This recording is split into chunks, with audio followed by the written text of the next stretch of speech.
Clear out your desk by 5 p.m., Victor said with a cold smile, leaning back in his imported leather chair. We appreciate your work on the Zenith contract, but with the deal closed, we're moving in a different direction. His eyes held no remorse, only calculation. I maintained perfect composure as my heart raced. The same $15 million Zenith contract I personally secured last week? I asked quietly. Victor waved dismissively. Let's not get confused about who did what. Meridian Solutions. Close that deal, not you personally. Little did he know, I wasn't just being fired from the company that had exploited my talents for years. I was one of its silent owners. And Monday's board meeting would be very interesting indeed. Before we jump back in, tell us where you're tuning in from, and if this story touches you, make sure you're subscribed, because tomorrow, I've saved something extra special for you. The morning light streaming through his corner office windows caught the silver in his expertly colored hair and reflected off the array of industry awards displayed prominently behind him. Awards earned through others' efforts, primarily mine. We appreciate your work on the Zenith contract, but with the deal closed, we're moving in a different direction.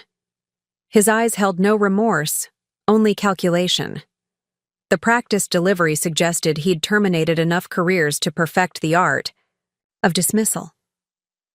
I maintained perfect composure as my heart raced beneath my carefully selected navy suit. 7 years at Meridian Solutions had taught me how to mask my emotions, especially in this glass-walled office where curious eyes could observe every reaction. The same $15 million Zenith contract I personally secured last week? I asked quietly, my voice steady despite the adrenaline coursing through me. Victor waved dismissively, a gesture I'd seen countless times when he wanted to minimize others' contributions. Let's not get confused about who did what, Elise. Meridian Solutions. Close that deal, not you personally. The irony was almost laughable. I had cultivated the relationship with Zenith Technologies for 3 years.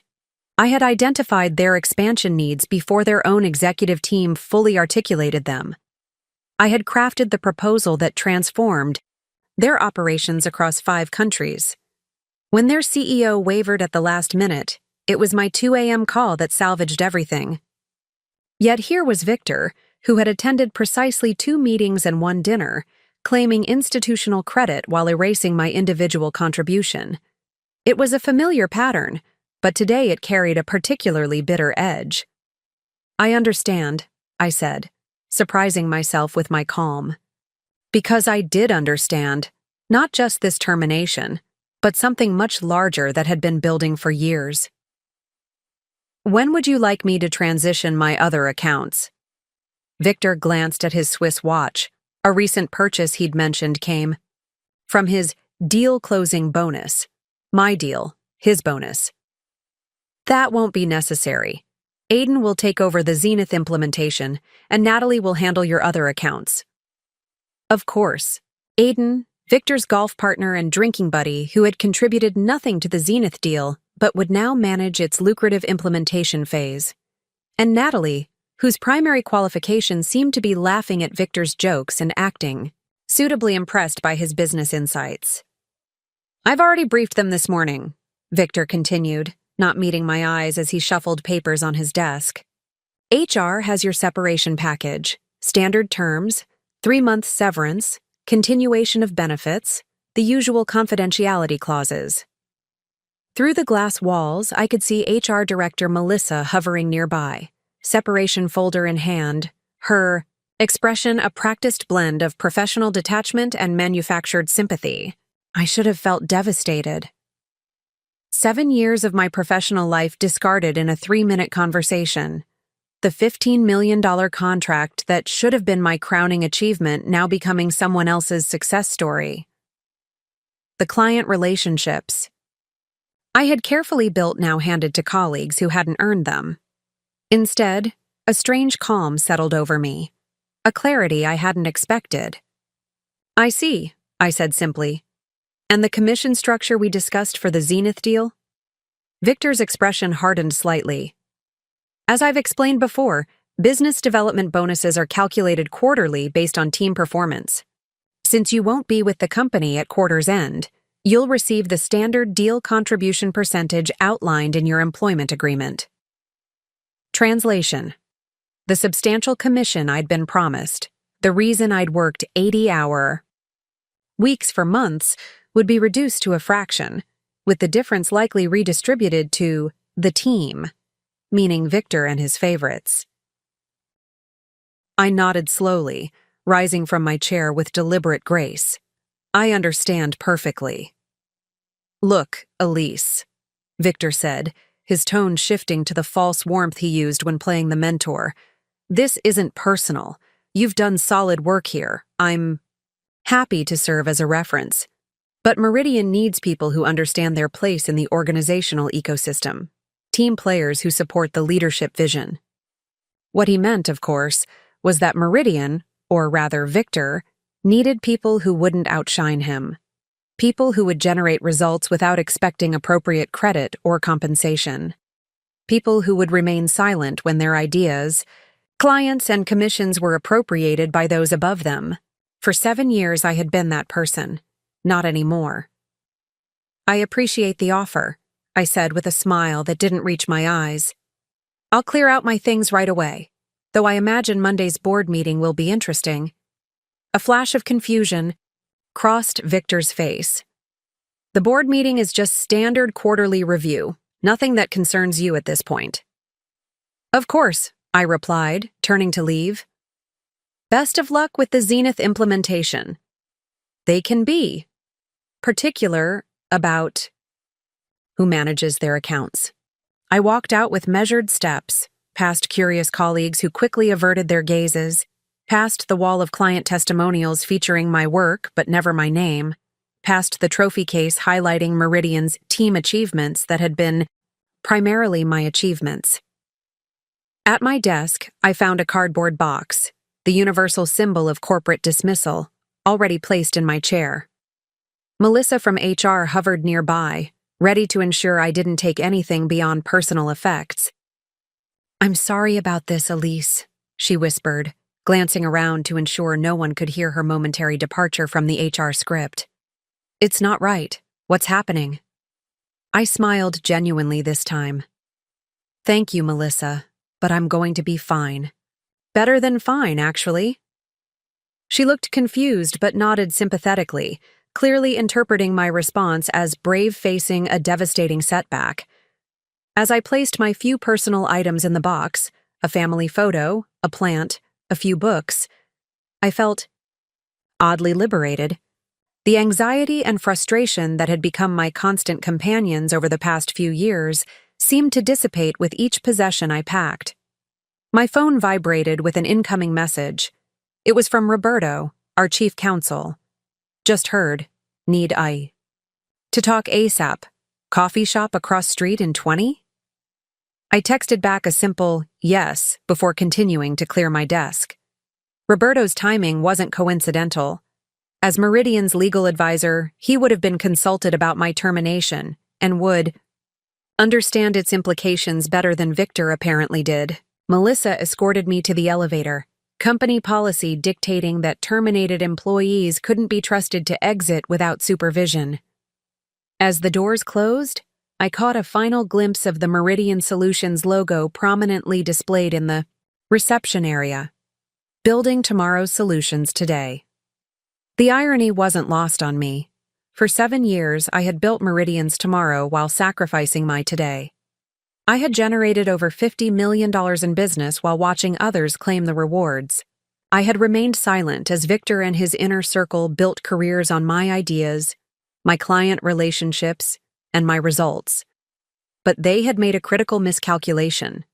This wasn't just about the Zenith contract, though that would have been reason enough for grievance.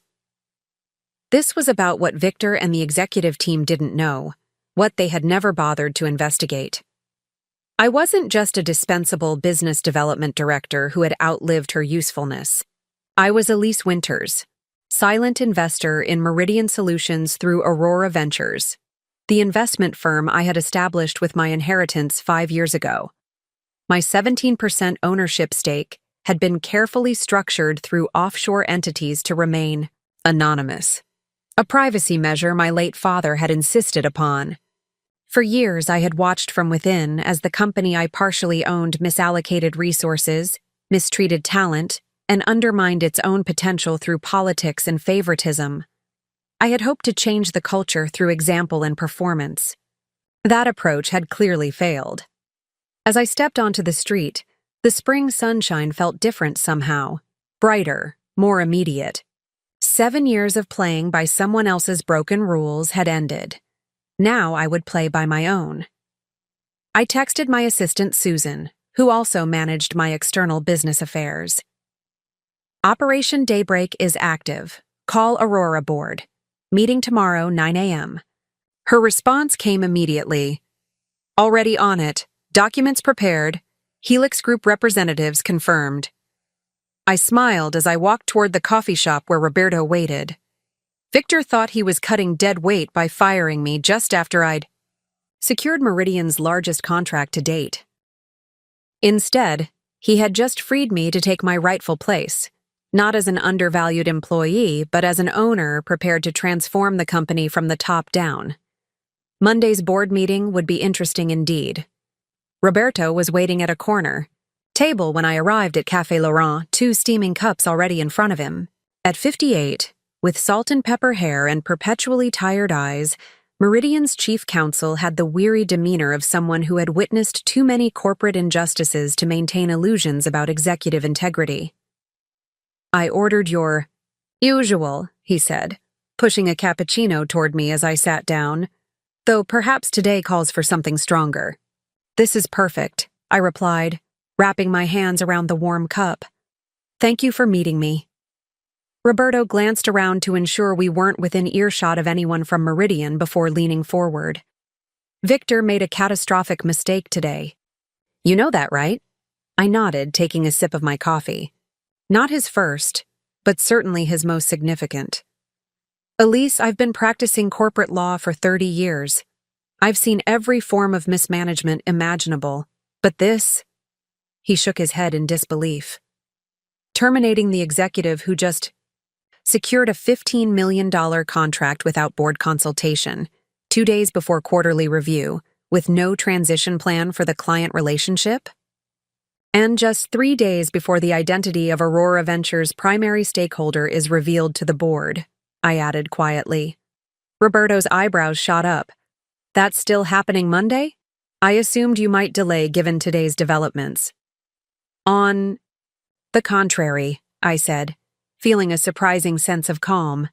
Today's events make Monday's revelation all the more necessary. For 5 years, I had maintained my anonymity as a significant Meridian shareholder. It wasn't about deception. It was about understanding the company from the inside, uncolored by the deference people show to ownership. My father, before his passing, had taught me that lesson through his own business ventures. Capital gives you a seat at the table, but knowledge of what happens when you're not in the room gives you actual power. The arrangement had been meticulously legal. Aurora Ventures, the investment firm I'd established with my inheritance, had acquired 17% of Meridian Solutions during a capital raise 5 years ago. The paperwork disclosed that Aurora's primary stakeholder would remain anonymous for a fixed term, with full identity disclosure scheduled for the board meeting next Monday. Preparing and narrating this story took us a lot of time, so if you are enjoying it, subscribe to our channel. It means a lot to us. Now back to the story. Only a handful of people knew the truth. Roberto, who had handled the legal structure, my assistant Susan, who managed my private affairs, and the 3 trustees of Aurora Ventures who had maintained the corporate veil on my behalf. Victor has no idea, does he? Roberto asked, a rare smile playing at the corners of his mouth. None whatsoever, I confirmed. He never bothered to learn about Meridian's ownership structure beyond the executive team's stake. He assumes Aurora is just another institutional investor, probably hasn't given it a second thought. And now he's terminated you without cause, after you delivered the largest contract in the company's history, while reassigning your commission structure in violation of your employment agreement. Roberto's smile broadened. If I weren't bound by attorney-client privilege, I'd pay good money to see his face on Monday.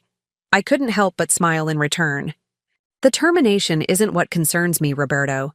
It's what it represents about Meridian's culture under Victor's leadership. That's what I intend to address on Monday. Roberto's expression sobered. You should know, Elise, that this isn't an isolated incident. Since Victor became COO last year, we've lost 6 high-performing team members, all replaced by people connected to him personally. The Zenith Commission isn't the first he's redistributed, just the largest. Meanwhile, overhead has increased 42%, primarily in executive compensation and strategic consulting, from firms with ties to our senior leadership. None of this surprised me, but hearing it laid out so clinically reinforced the necessity of what I was planning. For years, I had witnessed Victor's strategic undermining of Meridian's culture, replacing merit with loyalty, results with optics, innovation with conformity. I've prepared a briefing document, Roberto continued, sliding a sealed envelope across the table. Everything you'll need for Monday, including the financial record showing the pattern of mismanagement. I've also included the legal assessment of your termination. In short, it's indefensible, particularly given the timing and the Zenith contract. I took the envelope, oddly touched by Roberto's thoroughness. Why are you helping me like this? You're Meridian's counsel, not mine personally. Roberto looked at me steadily. I represent the company's best interests, not Victor's. Those two things have increasingly diverged. You've been inside Meridian for 7 years, Elise. You've seen the shift. This isn't the company I signed on with a decade ago. He wasn't wrong. When I joined Meridian Solutions, it had been an innovative force in enterprise software, known for its creative approach to business challenges and its meritocratic culture. Employees shared in the company's success through generous bonus structures and equity opportunities. Innovation was celebrated regardless of where in the organization it originated. That culture had eroded steadily over the past 4 years, accelerating dramatically since Victor's promotion to COO. Bonuses were increasingly concentrated among senior leadership. Recognition flowed to those with the right connections rather than those delivering results. Innovation was suppressed when it didn't align with Victor's vision, or worse, when it emerged from someone he perceived as a threat. What will you do after Monday? Roberto asked, interrupting my thoughts. I considered the question carefully. That depends on the board's response. My preference is to restructure leadership rather than clean house entirely. Meridian still has extraordinary potential and talented people. They just need the right environment to thrive. Roberto nodded approvingly. And Victor? He'll have the opportunity to demonstrate he can adapt to new leadership parameters, I said diplomatically. We both knew what that meant. Victor would almost certainly fail to adjust to any system where he couldn't manipulate outcomes to his personal advantage. As we finished our coffee, my phone buzzed with a message from Susan. Helix Group CEO confirmed for 2 p.m. meeting tomorrow. Their proposal is ready for review. I showed Roberto the message, watching his eyebrows raise in surprise. Helix? They're Zenith's primary competitor. Are you thinking what I think you're thinking? Zenith signed with Meridian largely because of my personal involvement, I explained. They made that clear throughout the process. With me gone and the account handed to Aiden, who has 0 experience in their industry sector, there's a significant risk they'll reconsider their commitment. And Helix would be happy to step in with a competing offer, Roberto concluded, understanding dawning on his face. Especially if that offer came with the guarantee of your personal oversight. The Zenith contract has a 14-day review period before final execution, I reminded him. Victor seems to have forgotten that detail in his haste to remove me. Roberto shook his head, a mixture of admiration and concern in his expression. "You're several moves ahead on the chessboard. Just be careful, Elise. Victor may be short-sighted, but he's vindictive. When he realizes what's happening, he won't go quietly." "I'm counting on that," I said, rising from the table. "His reaction will reveal exactly why Meridian needs new leadership." As I left the cafe, the weight of the envelope in my bag felt like possibility rather than burden. For 7 years, I had worked within a system increasingly stacked against merit and integrity. I had believed I could change it from within through exemplary performance and quiet persistence. That approach had failed. It was time for a more direct intervention. Back in my apartment, I reviewed Roberto's briefing document with growing resolve. The pattern of mismanagement was even more extensive than I'd realized. Executive compensation had increased 58% in 2 years, while overall employee compensation had decreased 7%, accounting for inflation. Client retention had fallen 23% under Victor's leadership, masked by aggressive new business acquisition that showed impressive top-line growth but deteriorating profitability. Most disturbing was the section on talent management. Every senior hire in the past 18 months had some connection to Victor. Former colleagues, business school classmates, even his wife's cousin brought in as marketing director despite having no software industry experience. Meanwhile, high performers without such connections were systematically marginalized, eventually leaving or, in my case, being pushed out entirely. I spent the remainder of the evening preparing for tomorrow's meetings, reviewing the Zenith contract, terms to confirm my recollection of the review period, and outlining my strategy for Monday's board presentation. By midnight, I had a comprehensive plan that addressed both immediate issues and longer-term strategic realignment. As I finally prepared for bed, my phone chimed with an unexpected message from Natalie, the junior account manager Victor had, assigned to take over my client relationships. "Just heard what happened. It's not right. Most of the team feels the same way. Let me know if there's anything I can do." I stared at the message in surprise. Natalie had always seemed firmly in Victor's camp, laughing at his jokes, supporting his initiatives, adapting her views to align with his. Perhaps I had misjudged her, or perhaps Victor's inner circle was less cohesive than it appeared.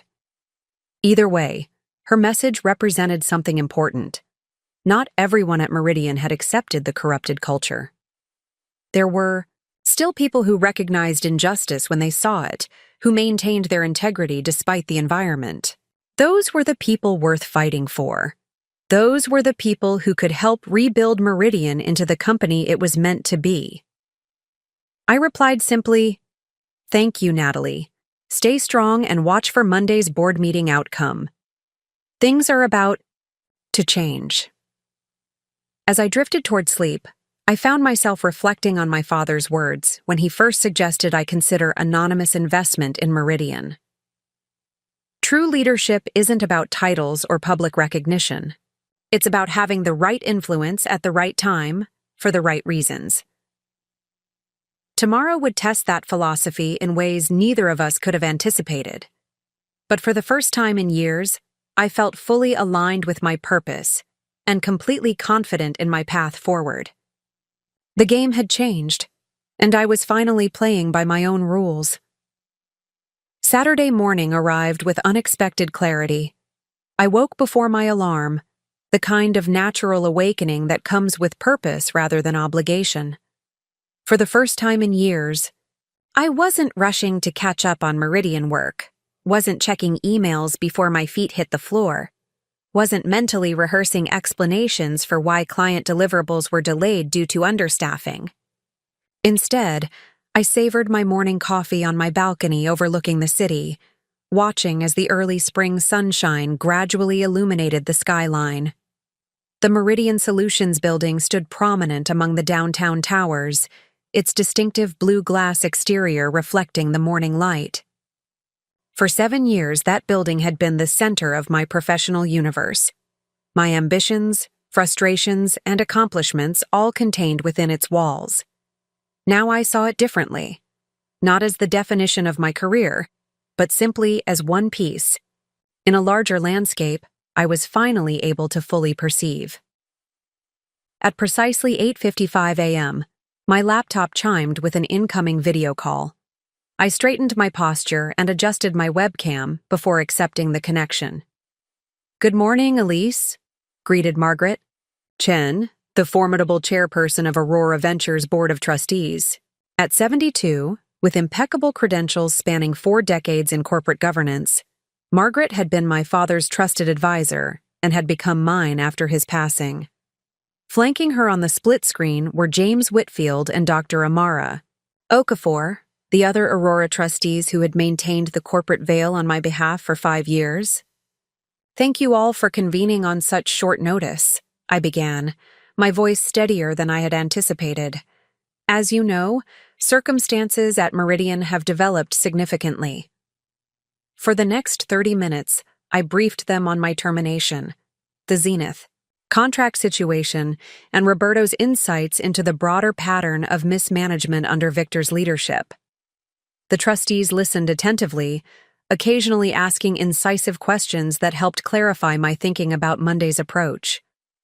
"So, to summarize," Margaret said when I had finished, "you were terminated without cause immediately after securing the largest contract in company history, with your commission structure retroactively modified, and without board consultation, despite your revenue-critical role." "That's correct," I confirmed.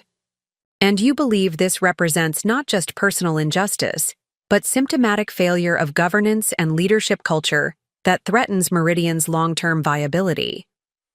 Precisely. The Zenith situation is merely the most visible manifestation of systemic problems. Margaret exchanged glances with her fellow trustees before turning back to me. "Elise, when your father and I structured Aurora's investment in Meridian, we anticipated you might eventually take a more active governance role. We didn't anticipate it would come through such dramatic circumstances. Life rarely follows our anticipated script," I replied with a small smile. "Indeed," Margaret acknowledged. "The question now is strategy. Monday's disclosure of your ownership position is contractually fixed. How you leverage that moment is where strategy becomes critical." Dr. Okafor, whose background in organizational psychology made her particularly attuned to leadership dynamics, leaned forward. "Victor Harrington will perceive this as a personal affront, a power play rather than a governance correction. His response will be defensive and potentially destructive." "I'm counting on that," I admitted. "His reaction will demonstrate exactly why leadership change is necessary." James Whitfield, the financial specialist among the trustees, had been reviewing the documentation Roberto had provided. "These financial patterns are troubling. Executive compensation increasing while operational budgets tighten, strategic investments redirected to initiatives connected to senior leadership, client retention declining while acquisition costs rise. Classic indicators of leadership serving itself rather than the organization. Or its shareholders," Margaret added pointedly. "Which brings us to Monday's approach," I said, pulling up a document on my screen to share with them. "I've outlined 3 scenarios based on potential board reactions to the ownership disclosure and my termination." The trustees reviewed my strategic framework with professional thoroughness, suggesting refinements to my approach and raising potential complications I hadn't fully considered. By the end of our discussion, we had aligned on a clear approach. For Monday's meeting, one that prioritized organizational health over personal vindication.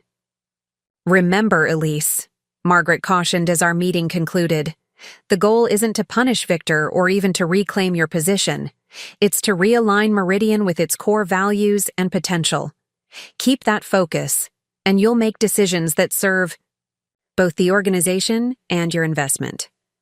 "Understood," I replied, grateful for her wisdom. "And thank you all for your continued support." As the video call ended, I checked my watch. Just enough time to prepare for my 2 p.m. meeting with Helix Group. I spent the intervening hours meticulously reviewing the Zenith contract, identifying the specific elements that would be most at risk without my direct involvement. By the time I arrived at Helix's downtown offices, I had a comprehensive understanding of both the vulnerabilities in Meridian's position and the opportunities they presented. Carson Williams, Helix's CEO, greeted me in the reception area himself, rather than sending an assistant, a small but significant indication of how seriously they were taking this meeting. "Elise, thank you for coming," he said, extending his hand. "I must say, your call yesterday was unexpected, but intriguing." "I appreciate you making time on a Saturday," I replied as he led me toward their conference room. "For the opportunity you described? I'd have met at midnight in a parking garage," he said with a chuckle that didn't entirely mask his eagerness.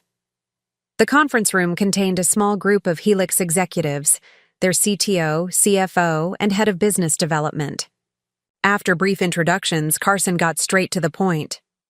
"So, Meridian landed Zenith with a $15 million implementation contract, then immediately terminated the executive who secured the deal, you, leaving Zenith in the hands of someone with no experience in their industry. Have I got that right?" "That's an accurate summary of the situation," I confirmed. "And Zenith has a 14-day review period before the contract is finalized," added Sandra Miles, Helix's business development director, "which means they could still walk away without penalty." "Correct. The review period was designed to allow final technical verification and stakeholder alignment," I explained. "Given my termination, I believe Zenith will have legitimate concerns about Meridian's ability to deliver as promised." Carson leaned forward, eyes intensely focused. "And you're suggesting we present an alternative proposal to Zenith during this window of uncertainty, with you involved as a strategic advisor," I clarified. "I'm not looking for employment, Carson. I'm looking for partnership that serves both Helix and Zenith appropriately." The Helix team exchanged glances, a mixture of excitement and caution evident in their expressions. "We've prepared an initial framework," Sandra said, sliding a tablet across the table to me, "based on what we know of Zenith's requirements and our capabilities." I reviewed their proposal carefully. It was impressive in its technical specifications, but missed several crucial aspects of Zenith's organizational culture and strategic priorities that I had incorporated into the Meridian solution. "This is a solid foundation," I acknowledged, "but it needs significant refinement to truly address what made Zenith choose Meridian's approach." For the next hour, I walked them through the subtleties of Zenith's needs, the unspoken priorities that went beyond technical specifications, the cultural factors that influenced their decision-making, the historical concerns that had shaped their vendor selection process. The Helix team took notes furiously, occasionally exchanging impressed glances as I revealed insights about a potential client they had pursued unsuccessfully for years. "You understand them at a level we never achieved," Carson admitted when I finished. "That's why they chose Meridian, isn't it? Not the technical solution itself, but your understanding of their underlying needs." "Essentially, yes," I confirmed. "The technical components can be replicated by several vendors. The strategic alignment is what differentiated the offering." Sandra was already revising their proposal based on my input, her fingers flying across her tablet. "If we incorporate these elements, adjust the implementation timeline to prioritize their legacy system integration, and structure the governance model to match their internal processes, then you have a compelling alternative that addresses both their explicit requirements and their underlying concerns," I completed her thought. Carson studied me with newfound respect. "And what do you want from this, Elise? If we secure Zenith with your guidance, what's your expected outcome?" It was the question I'd been anticipating, the one that would define whether this partnership could work. "3 things," I said, holding up my fingers to enumerate them. "First, a strategic advisory fee structured as a percentage of the contract value. Second, acknowledgement of my role in developing the solution approach, both to Zenith and in any public communications. And third, most importantly, A commitment to deliver exactly what Zenith needs, not just what looks good on a quarterly report. Carson nodded slowly, considering my terms. The first two are standard enough. The third tells me this isn't just about business for you. It's about integrity. Correct, I confirmed. I've spent 3 years understanding Zenith's needs. I won't be part of disappointing them, regardless of which company name is on the contract. I think we can work with those terms, Carson said after a brief consultation with his CFO. Sandra will finalize the revised proposal by tomorrow morning. If you approve it, we can approach Zenith's CEO on Monday. That timeline works well. With my other commitments, I agreed, thinking of Monday's board meeting at Meridian. As the meeting concluded and handshakes were exchanged, I felt a complex mixture of emotions. There was vindication, certainly, validation that my understanding of Zenith's needs was valuable beyond Meridian's walls. There was strategic satisfaction in creating a viable alternative that could benefit all parties. But there was also a tinge of regret that it had come to this, that Meridian's leadership failures might cost them their most significant client opportunity. We'll be in touch tomorrow with the revised proposal, Carson said as he walked me to the elevator. And Elise, whatever happens with Meridian and their board meeting on Monday, Helix would be interested in discussing longer-term possibilities with you. I smiled politely. Let's focus on serving Zenith correctly first. The future will take care of itself. As I left the Helix building, the afternoon sun was beginning its descent, casting long shadows across the city streets. My phone buzzed with a message from Susan. Zenith CEO requesting call with you. Says it's urgent regarding contract implementation. Perfect timing. The pieces were falling into place faster than I had anticipated. I stepped into a nearby park, finding a quiet bench before returning the call. Richard Dawson, Zenith's CEO, answered on the first ring. Elise, thank you for calling back so quickly, he began without preamble. I've just received a concerning email from Meridian introducing someone named Aiden as our new account lead. What's happening? I took a deep breath, choosing my words carefully. Richard, I was terminated from Meridian yesterday, immediately, after the Zenith contract was signed. The company has decided to take the implementation in a different direction. Silence hung on the line for several seconds before Richard responded, his voice tight with controlled anger. That was not our understanding when we signed. You were the primary reason we selected Meridian over competitors. Your understanding of our needs was the differentiating factor. I understand your concern, I replied calmly, and I appreciate your candor about my role in your decision. You should know that you're still within the 14-day review period specified in Section 7(3) of the contract. I'm aware, he said grimly. My legal team is reviewing our options as we speak. Elise, can you tell me, is there any chance of resolving this situation? Your return to Meridian to oversee our implementation as originally understood? That seems unlikely at this point, I answered honestly. However, I would recommend not making any hasty decisions until after Monday. There are board-level discussions scheduled that may impact the situation. Richard sighed heavily. I'll hold off until Tuesday then. But Elise, to be completely transparent, without your involvement, we will likely exercise our option to withdraw during the review period. Zenith cannot risk a $15 million implementation being handed to someone unfamiliar with our ecosystem. As we ended the call, I felt a curious sense of calm.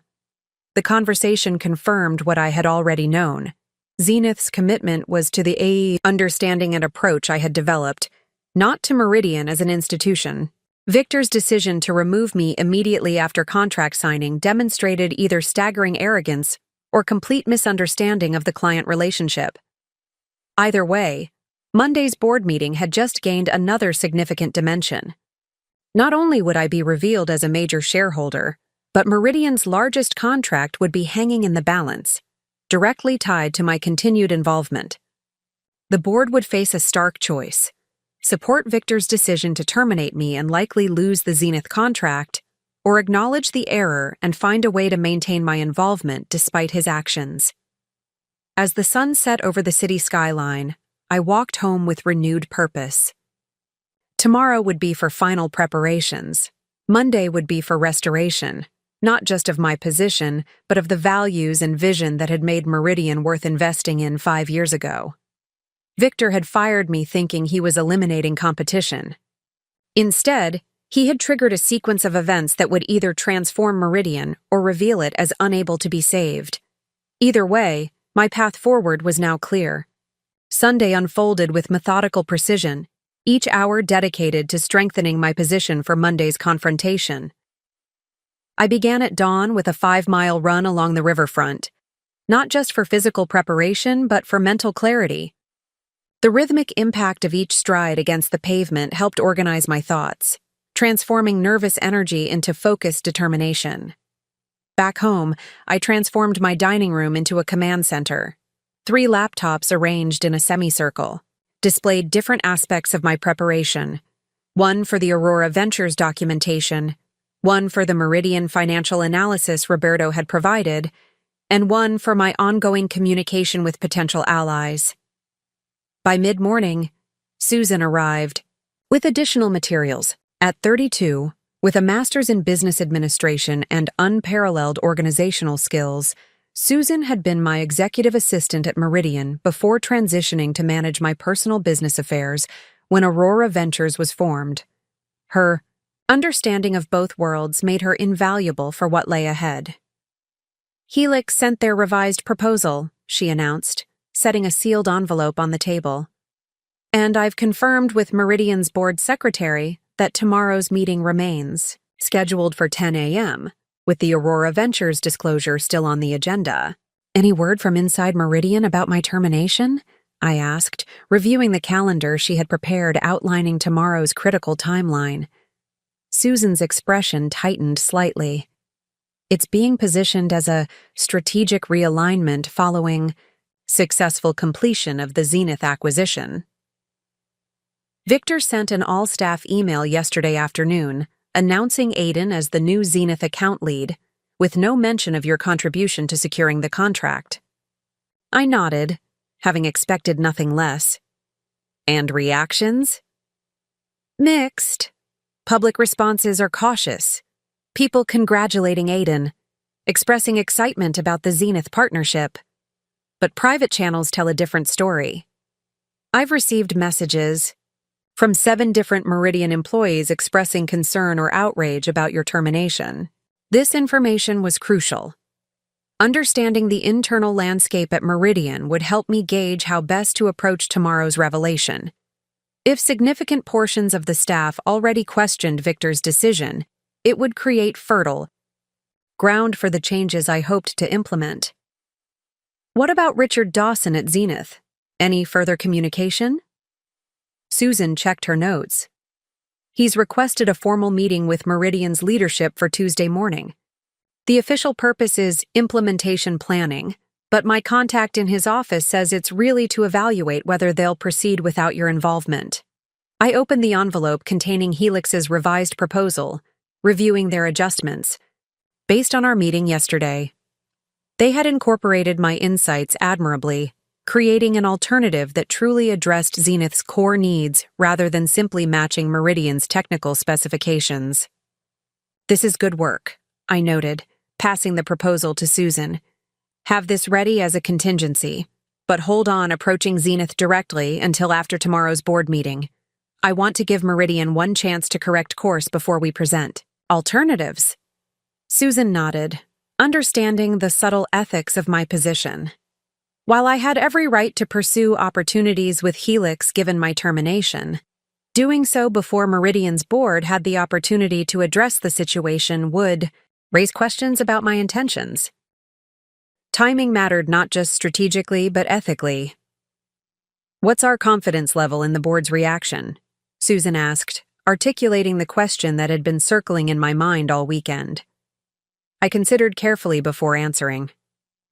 Meridian's board consisted of 7 members, Victor and CEO Lawrence Bennett, representing executive leadership, venture capitalist Diane Morgan, and former tech executive James Harrison, who had both supported Victor's promotion to COO, retired professor Daniel Kwan and attorney Sofia Rodriguez, who generally aligned with Lawrence on strategic matters, and Aurora's representative, currently a professional board member named Thomas Blackwell, who had no knowledge of my connection to Aurora. "It's genuinely uncertain," I admitted. "The revelation of my ownership stake will shock everyone.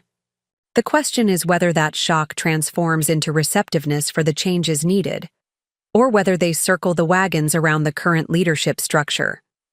And if they choose the latter, then Meridian loses the Zenith contract, and we accelerate discussions with Helix about longer-term partnership," I replied calmly. "But my hope is for Meridian's transformation, not its destabilization." We spent the remainder of the morning refining my presentation for the board meeting, ensuring every allegation of mismanagement was supported by irrefutable evidence, every proposed solution was concrete and implementable, and every prediction about Zenith's reaction could be substantiated. At noon, we paused for a working lunch, reviewing messages from potential allies within Meridian. The most surprising came from Melissa in HR, who had sent documentation of 6 other questionable terminations under Victor's leadership, all high-performing employees who had challenged his authority or outshined him publicly. "This creates a pattern," I noted, adding the information to my presentation. "Victor systematically removes perceived threats regardless of their contribution to the company." As afternoon arrived, we shifted focus to my personal preparation. Susan arranged a video call with Margaret Chen to conduct a simulated board confrontation, with the venerable trustee playing various roles to help me prepare for potential reactions. "Remember, Elise," Margaret advised after our third simulation, "tomorrow isn't about vengeance or even justice in the conventional sense. It's about organizational health and alignment with original values. Keep your focus there rather than on Victor's individual transgressions, and board members will find it harder to dismiss your concerns as personally motivated." "Even though they are, in part, personally motivated," I acknowledged wryly. Margaret's expression softened momentarily. "Of course they are. You've been treated abominably. But effective leadership separates personal injury from organizational necessity. Your father understood that distinction, and I believe you do too." Her invocation of my father's leadership philosophy centered me. Henry Winters had built 3 successful companies without ever making business personal, even when competitors or colleagues had done him wrong. He evaluated every situation based on organizational health rather than individual grievance. "Thank you for the reminder," I said sincerely.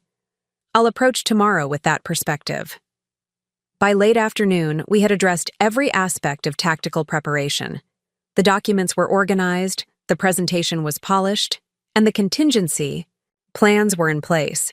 All that remained was the most challenging preparation of all: emotional readiness. I dismissed Susan with gratitude for her extraordinary efforts, promising to contact her with any developments before tomorrow's meeting. As the door closed behind her, I was finally alone with the magnitude of what lay ahead. 7 years at Meridian had shaped my professional identity. The relationships I'd built, the projects I'd led, the culture I'd participated in, all of it had become intrinsically connected to my sense of self. Even with the mistreatment I'd endured, the prospect of fundamental change carried emotional weight I needed to acknowledge. I poured myself a glass of wine and stepped onto my balcony as twilight settled over the city. The Meridian building stood illuminated against the darkening sky, its windows still showing signs of Sunday activity. Likely, Victor and his allies preparing their own strategy for the week ahead, unaware of the seismic shift awaiting them. My phone chimed with an unexpected message from Lawrence Bennett, Meridian's CEO. "Elise, just learned of your departure. Traveling internationally and was not consulted. Would value your perspective before making determinations. Available to..." Talk? This was an interesting development. Lawrence had always been more measured than Victor, more considered in his approach to management. His international travel explained why he might not have been involved in my termination decision, and his reaching out suggested he recognized the potential implications. I considered ignoring the message until after tomorrow's revelation, but decided transparency with Lawrence might create a valuable ally during the board meeting. I responded simply, "Available now for a brief call if convenient." Within minutes, my phone rang. Lawrence's voice came through clearly despite the international connection, his usual confident tone tinged with concern. "Elise, thank you for taking my call.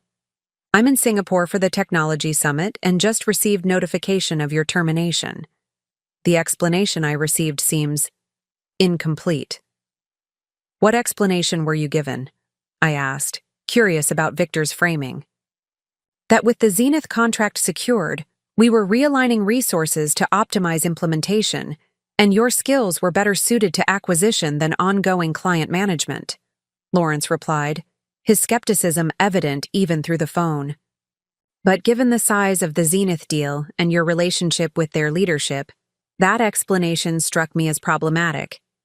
"It's certainly one interpretation of events," I said carefully, "though not the one Richard Dawson at Zenith seems to share, based on his reaction to my removal from the account." Lawrence's sharp intake of breath was audible. "Dawson has expressed concerns?"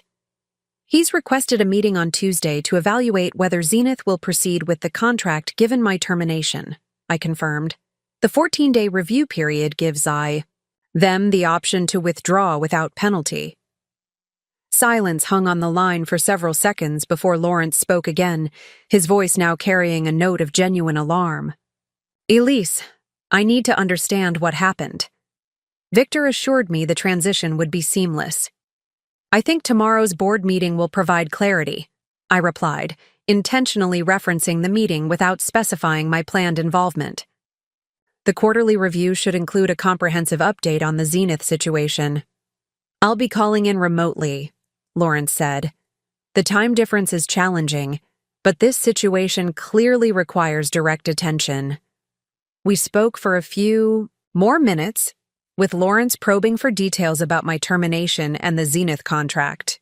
I maintained a professional tone throughout, sharing facts without emotion and avoiding any mention of my Aurora connection or planned revelation.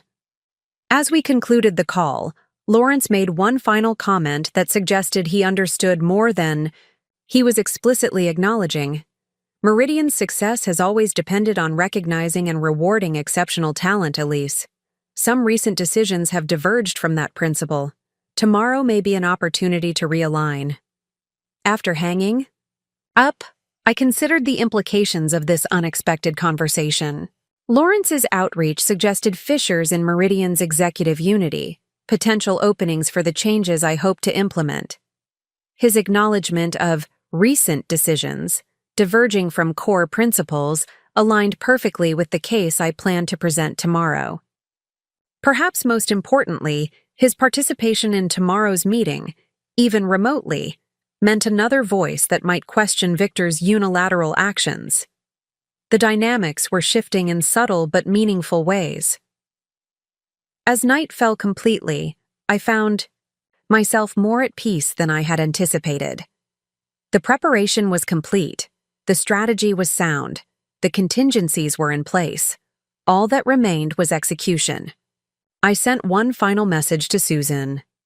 "Lawrence Bennett called, concerned about Zenith situation, will join board meeting remotely from Singapore. Prepare briefing document on his voting history and positions on key issues. We may have an unexpected Allie." Then I closed my laptop, silenced my phone, and prepared for the evening ritual that had sustained me through countless professional challenges: a hot bath, a good book, and an early night. Tomorrow would require all my focus, clarity, and courage. Tonight was for replenishment and centered calm. As I drifted toward sleep, my father's voice seemed to echo in my memory. "Business isn't about winning or losing, Elise. It's about creating value that endures beyond individual victories or setbacks. Tomorrow would test that philosophy.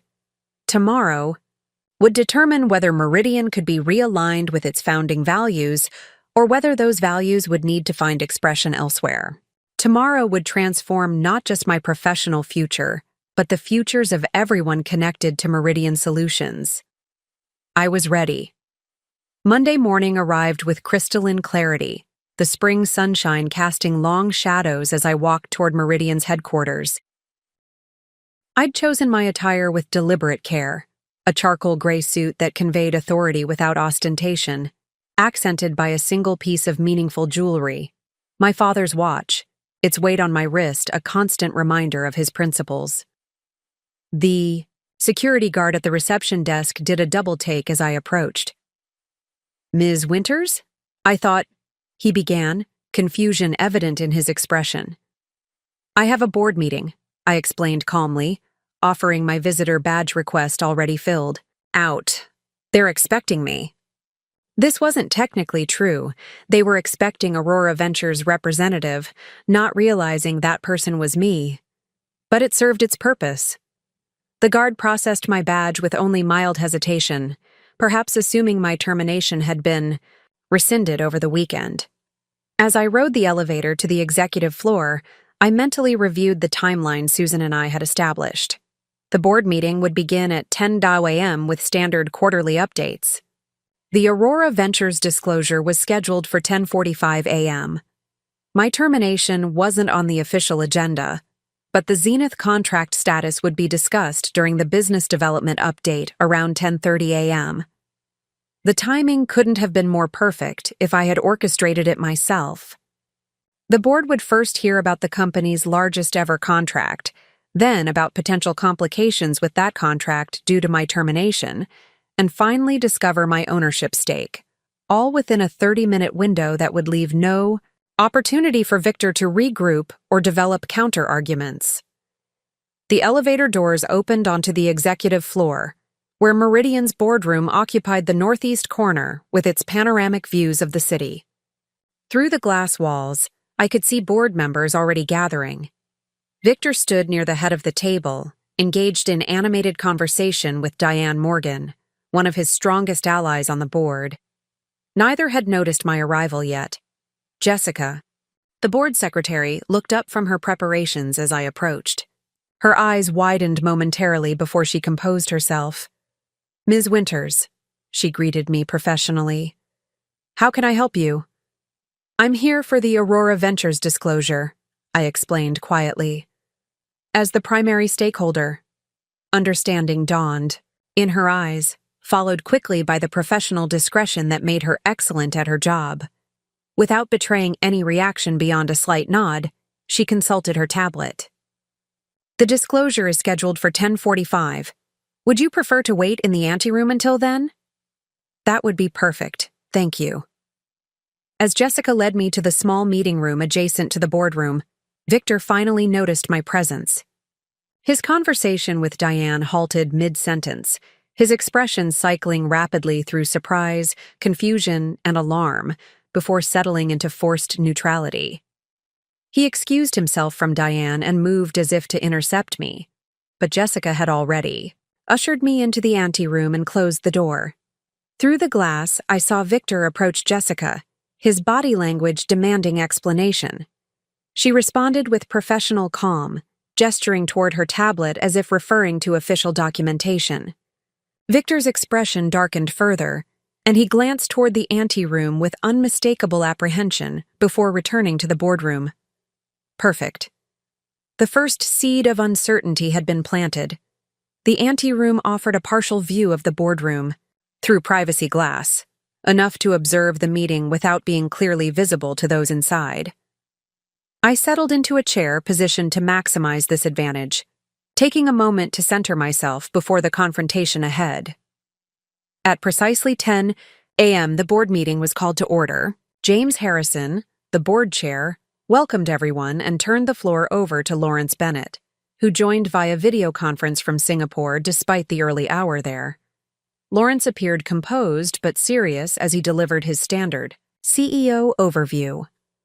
From my vantage point, I could observe Victor's demeanor as the meeting progressed. He seemed distracted, his usual commanding presence diminished by frequent glances toward the anteroom and whispered conversations with Diane. The knowledge that I was nearby and somehow connected to Aurora Ventures had clearly destabilized him. At 10:25 a.m., the business development update began. Victor took the floor, highlighting the Zenith contract as Meridian's most significant achievement of the quarter. He spoke confidently about implementation plans, strategic implications, and revenue projections. What he notably omitted was any mention of who had secured the contract or the recent leadership changes affecting the account. Lawrence interrupted. From the video screen, his voice cutting clearly through the boardroom. Victor, before we continue, I believe we should address the management changes affecting the Zenith relationship. I understand Elise Winters, who developed and secured this contract, has been terminated from her position. Can you explain the rationale and timing of this decision? The boardroom fell silent. Victor's expression tightened momentarily before he regained his composure.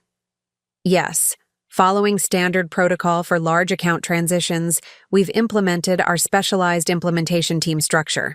Elise's strengths in business development are being redirected toward new acquisition targets, while Aidan Collins leads the Zenith implementation with his technical expertise. Lawrence's skepticism was evident even through the video feed. Was this transition discussed with Zenith beforehand? My understanding is that Richard Dawson has requested an urgent meeting to discuss this change. Victor shifted uncomfortably. Zenith's meeting request is standard procedure for implementation planning. There's no indication of dissatisfaction with our transition approach. That contradicts my information, Lawrence replied coolly. I spoke directly with Richard yesterday. He expressed serious concerns about proceeding without Elise's involvement and specifically referenced the 14-day review period in the contract. Board members exchanged alarmed glances. The Zenith contract represented not just significant revenue, but a strategic entry into a new market sector. Its potential loss would affect quarterly projections, shareholder confidence, and Meridian's competitive positioning. James Harrison, the board chair, leaned forward with evident concern. Victor, if the Zenith contract is at risk, the board needs to understand why. Was there consultation with Lawrence or the board before this personnel decision was made? The decision fell within my operational authority as COO, Victor responded, his tone growing defensive. Personnel transitions are standard after contract signing. No one could have anticipated Zenith would react negatively to normal account management protocols. Sofia Rodriguez, the attorney on the board, spoke for the first time. If the client's relationship with Elise was a material factor in securing the contract, removing her immediately after signing could potentially be construed as a bait-and-switch tactic. That carries legal and reputational risks we should have been consulted about. The conversation was developing exactly as I had hoped, exposing the flawed decision-making process without my direct involvement.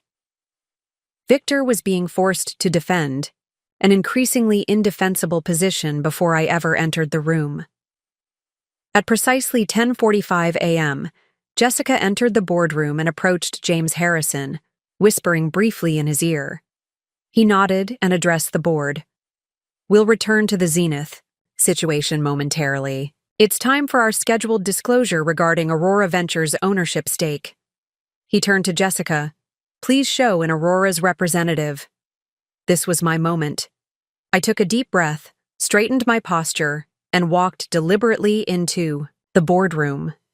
The reaction was immediate and profound. Victor's face drained of color. Diane Morgan's mouth actually fell open. The other board members displayed varying degrees of surprise, confusion, and sudden understanding. Good morning, I said calmly, taking the empty seat reserved for Aurora's representative. For those who may be confused, I am Elise Winters, primary stakeholder of Aurora Ventures, and holder of a 17% ownership interest in Meridian Solutions. The silence that followed was absolute, the kind of silence that marks a fundamental shift in reality for everyone present. James Harrison recovered first, clearing his throat before speaking. Ms. Winters, this is unexpected. Our understanding was that Thomas Blackwell represented Aurora's interests. Mr. Blackwell served as Aurora's proxy representative, I confirmed. The original investment agreement specified that Aurora's primary stakeholder would remain anonymous for a 5-year term, with full disclosure scheduled for today's meeting. That stakeholder is me. Victor found his voice, though it carried a strain I'd never heard before. This is highly irregular. There are protocols for board attendance, procedures for a major shareholder to attend a quarterly board meeting, I interrupted smoothly. I believe those protocols have been followed precisely. Jessica can confirm that all necessary documentation was filed with the corporate secretary last week, as required. Jessica nodded her confirmation when all eyes turned to her. More importantly, I continued, today's meeting includes several agenda items of material interest to shareholders, particularly the status of the Zenith contract and the management decisions affecting it. Lawrence's voice came through the video feed, a note of dawning comprehension in his tone. So when we spoke yesterday about Zenith's concerns, I was providing you with accurate information as both a recently terminated employee and a significant shareholder. I completed his thought. Both perspectives are relevant to today's discussion. Daniel Kwan, the retired professor who typically remained quiet during board discussions, leaned forward with evident interest. Ms. Winters, while this disclosure is certainly surprising, I'm more concerned with the underlying business issue. If Zenith's contractual commitment is contingent on your involvement, how do you suggest we proceed? This was exactly the opening. I needed a direct invitation to address the business problem rather than the personal conflict. I opened my tablet and shared a document to the room's display system.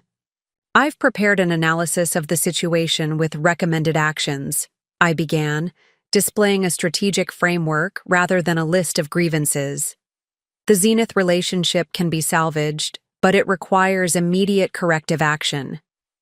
For the next 15 minutes, I presented a comprehensive overview of the Zenith situation, the broader pattern of governance issues it revealed, and a 3-phase plan for organizational realignment.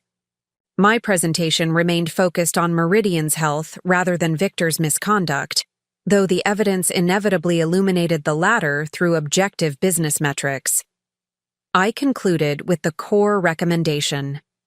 Meridian needs to re-establish its commitment to merit-based leadership, transparent decision-making, and client-centric account management. Practically speaking, that means 3 immediate actions: reinstating key personnel connected to the Zenith account, implementing governance protocols that prevent unilateral decisions affecting major client relationships, and restructuring the executive leadership to restore accountability. As I finished, the room remained silent for several moments, board members processing the implications of what I'd presented. Victor sat rigid in his chair, his expression a mixture of anger and calculation as he undoubtedly assessed his options for countering my influence. James Harrison broke the silence. This is a substantial amount of information to process. Victor, would you like to respond to Ms. Winters' assessment and recommendations? Victor straightened, summoning his considerable skills in corporate politics. I think we need to separate several issues that are being deliberately conflated here. First, Ms. Winters' unexpected ownership stake, which raises serious questions about conflicts of interest during her employment. Second, the Zenith contract transition, which follows established company protocols. And third, these vague allegations about governance that appear motivated by personal grievance rather than shareholder concern. His attempt to reframe the discussion might have gained traction if not for Lawrence's intervention from the video screen. With respect, Victor, Nothing about Ms. Winters's presentation struck me as vague. The metrics presented show clear patterns in resource allocation, talent management, and client retention that merit serious board attention. And her ownership stake, while surprising, was apparently disclosed through proper channels at the time of investment. The question before us isn't about Ms. Winter's motives, but about Meridian's current leadership effectiveness. Victor's jaw tightened visibly. Lawrence, with all due respect, you're viewing this situation from halfway around the world based on limited information. If we could table this discussion until your return. I'm quite capable of assessing the facts presented, Lawrence interrupted firmly. And those facts suggest we have an immediate issue with the Zenith contract that requires resolution before my return. The dynamic was shifting moment by moment. Victor's attempt to delay and deflect was faltering against the concrete business risk presented by the Zenith situation. Board members who might have dismissed my concerns in other circumstances were forced to confront the potential loss of a $15 million contract, a tangible consequence that transcended personalities or politics. Sophia Rodriguez, ever the pragmatic attorney, addressed me directly. Ms. Winters, setting aside the broader governance issues for a moment, what specifically would be required to secure Zenith's commitment to the contract? Based on my conversation with Richard Dawson, 3 things, I replied promptly. First, my direct involvement in the account management structure. Second, retention of the original implementation team I assembled rather than Victor's replacements. And third, written assurance that the implementation will follow the methodology we developed rather than being modified to fit standard templates. And you would be willing to return to Meridian in some capacity to facilitate this? She pressed. I would consider appropriate arrangements that serve both Zenith's needs and Meridian's long-term interests, I confirmed, intentionally leaving the specifics open for negotiation. James Harrison turned to Victor, his expression grave. Given the financial implications of potentially losing this contract, it seems prudent to consider Ms. Winter's assessment seriously. What is your perspective on her specific recommendations regarding the Zenith situation? Victor was trapped and knew it. Opposing my reinstatement now meant potentially sacrificing the Zenith contract, which would raise uncomfortable questions about his judgment in terminating me in the first place. Yet accepting my return meant undermining his authority and tacitly acknowledging his mistake. I believe we should. He began, then paused, visibly recalculating his approach. I'm open to adjustments in the implementation structure if the board feels they're necessary. However, I have serious concerns about setting precedents regarding client influence over our internal staffing decisions. It was a weak response, and everyone in the room recognized it. The momentum had shifted decisively. What had begun as Victor's unilateral decision to remove a perceived threat had transformed into a board-level examination of leadership effectiveness, with millions in revenue hanging in the balance. James Harrison surveyed the room, reading the shifting consensus. I propose we take a brief recess to consider next steps, 15 minutes, and then we'll reconvene to determine immediate actions regarding both the Zenith contract and the broader governance questions Ms. Winters has raised. As board members filed out for the break, Victor remained seated, staring at the presentation still displayed on the screen. The carefully constructed narrative of his leadership was unraveling before his eyes, and for once, he had no ready response. I gathered my materials unhurriedly, feeling neither triumph nor vindication, but rather a calm certainty that Meridian was taking its first steps back toward the company it was meant to be. The confrontation had been necessary not for personal redemption, but for organizational health, exactly as my father would have approached it. The real work of transformation was just beginning. The boardroom felt different when we reconvened 15 minutes later. The atmosphere had shifted from shocked confrontation to focused deliberation. Board members returned with notepads filled with hastily scribbled thoughts, expressions serious but engaged. This was no longer about my termination or Victor's authority.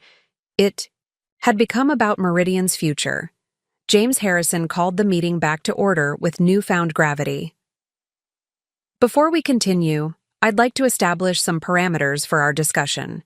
We face three distinct but interconnected issues: the immediate Zenith contract situation, Ms. Winter's role at Meridian given both her termination and her significant ownership stake, and the broader governance questions raised by her presentation. Victor had used the break to regain his composure. His expression now calculated neutrality rather than defensive anger. He sat straighter, positioned papers before him with mathematical precision, and maintained unwavering eye contact with each speaker, all hallmarks of his controlled professional persona. "I suggest we address the most time-sensitive matter first," Lawrence said from the video screen, the early morning Singapore light creating a halo effect behind him.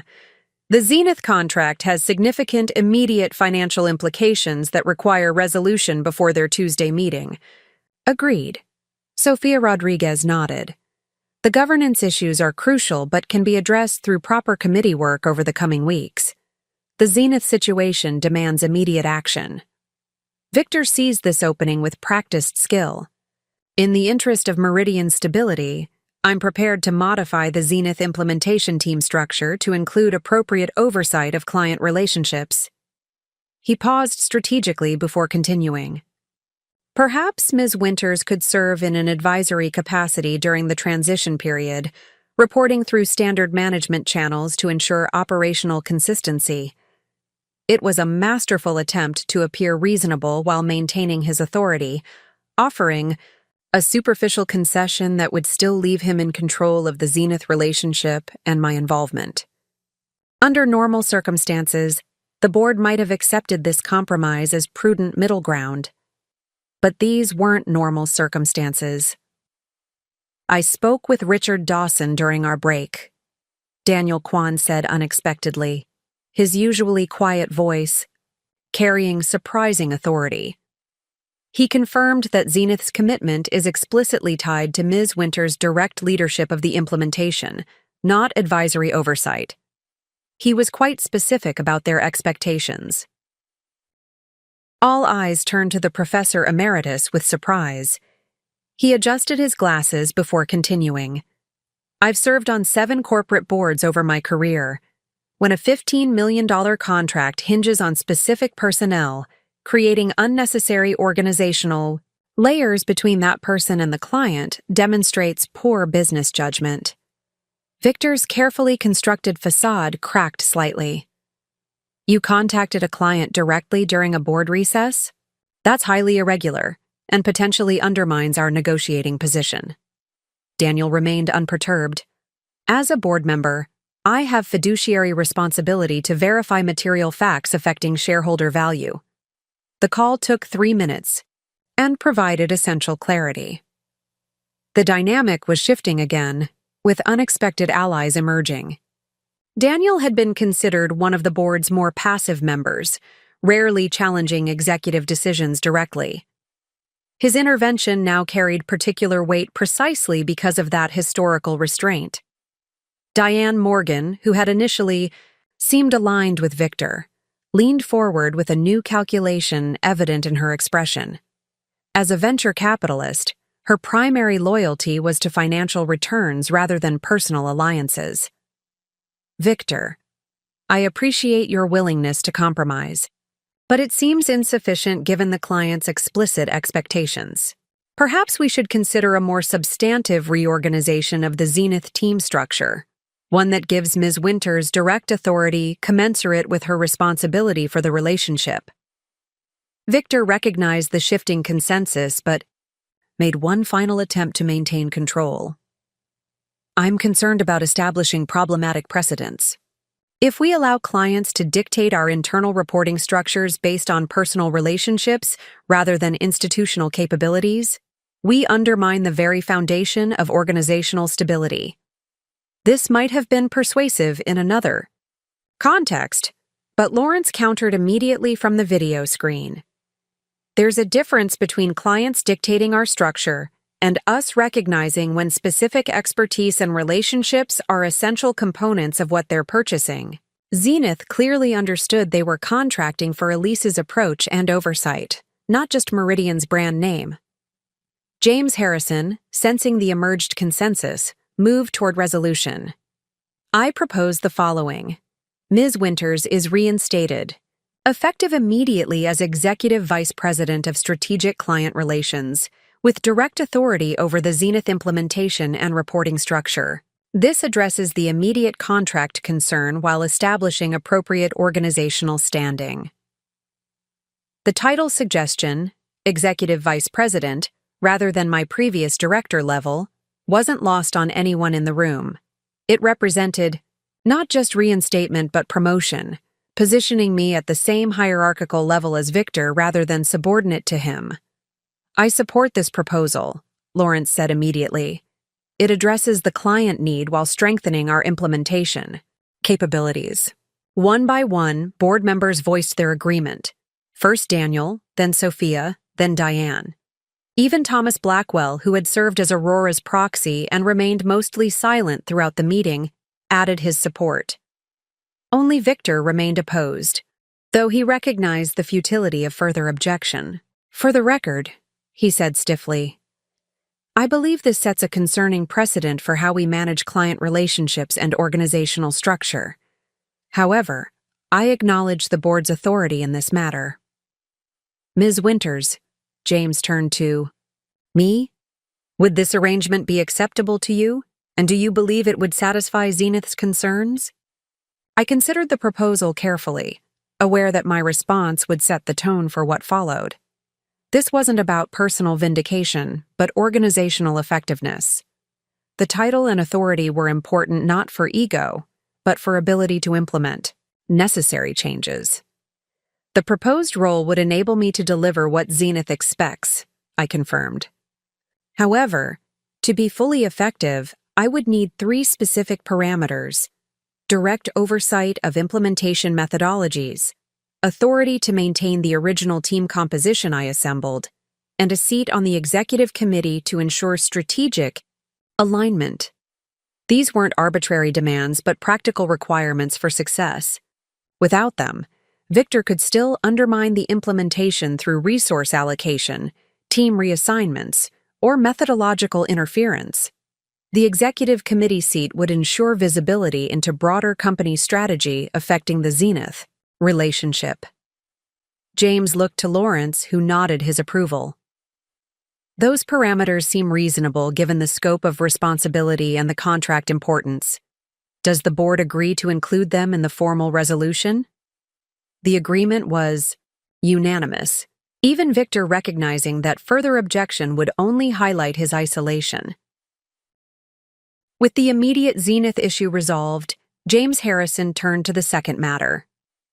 Regarding Ms. Winters' ownership stake and its implications, I propose we establish a special governance committee to review our policies around insider investment, information disclosure, and potential conflicts.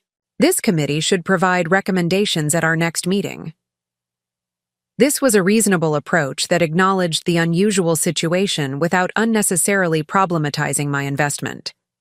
Aurora's stake had been properly disclosed from the beginning, with the identity of the primary stakeholder protected through standard privacy provisions. There were no regulatory concerns, only governance considerations about future situations.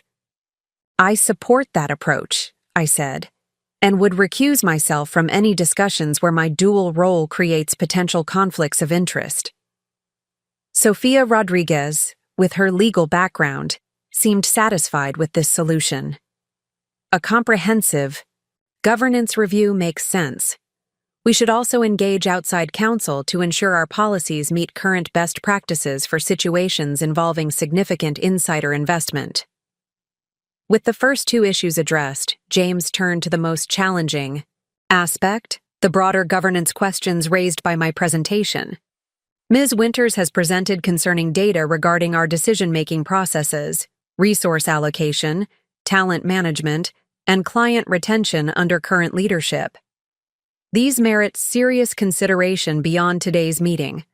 I suggest we Establish a dedicated session within the next 2 weeks to address these matters comprehensively. Victor saw his opening and took it immediately. I welcome thorough examination of our operational effectiveness. A complete review will also provide context around decisions that may appear problematic when viewed selectively. I'm confident. The board will find our overall trajectory remains strong despite inevitable individual disagreements about specific approaches. It was a strategic retreat, acknowledging the need for review while positioning himself as transparent and accountable. By promising context and referring to selective viewing, he was already constructing his defense. What he failed to recognize was how this approach actually validated my central criticism: his tendency to prioritize perception management over substantive leadership. Rather than addressing the specific patterns identified in my presentation, he immediately focused on how to frame those patterns favorably. Lawrence noticed this too. I look forward to that comprehensive discussion. In preparation, I'd like our analysis team to independently verify the metrics presented today and provide additional trend data across departments. We should ensure our review is based on complete information rather than narrative framing. Victor's expression tightened almost imperceptibly. Independent verification would make it harder to obscure the patterns through selective context. That seems prudent, James agreed. Are there any other immediate actions required before we conclude today's extended session? I had remained measured throughout the discussion, focusing on organizational needs rather than personal vindication. But one final matter required addressing, not for my benefit, but for the precedent it would establish. There is one additional consideration, I said carefully. My termination involved retroactive modification of the commission structure for the Zenith contract, reducing compensation significantly below what was originally specified. If we're committed to merit-based leadership and accountability, addressing this irregularity seems important for both precedent and organizational culture. This wasn't about the money itself, though the amount was substantial, but about establishing that contractual commitments to employees carried the same weight as those to external parties. Companies that selectively honor agreements create cultures of mistrust and self-protection rather than innovation and collaboration. Lawrence responded immediately. That's a valid point. Compensation agreements should be honored consistently. I propose we direct HR to restore the original commission structure as documented in Ms. Winter's employment agreement. Victor began to object, but stopped himself, recognizing that this battle was already lost. His attempt to financially penalize me while benefiting from my work had backfired completely, becoming instead further evidence of problematic leadership. As the meeting concluded, board members approached to welcome me in my new role, some with genuine warmth, others with carefully calibrated professional courtesy. Victor left immediately, avoiding direct interaction and already calling key allies on his phone as he exited. Lawrence remained on the video call after others had departed. Elise, if you have a moment? I nodded, taking a seat closer to the screen as the room emptied. That was quite a revelation, he said with a mixture of admiration and chagrin. I wish you had felt able to approach me directly about the situation with Victor before it reached this point. I considered it, I acknowledged honestly. But the pattern was systemic, Lawrence. It required board-level visibility and intervention, not just executive mediation. He nodded thoughtfully. Fair assessment. And now we face significant organizational realignment ahead of us. Victor won't accept the new reality easily. No, I agreed. He won't. But Meridian is bigger than any individual, including me. The company needed course correction, regardless of how it was initiated. Lawrence studied me with new appreciation. Your father would be proud, you know, not just of your business acumen, but of how you've handled this situation. Henry always believed that leadership was about institutional health, not personal advantage.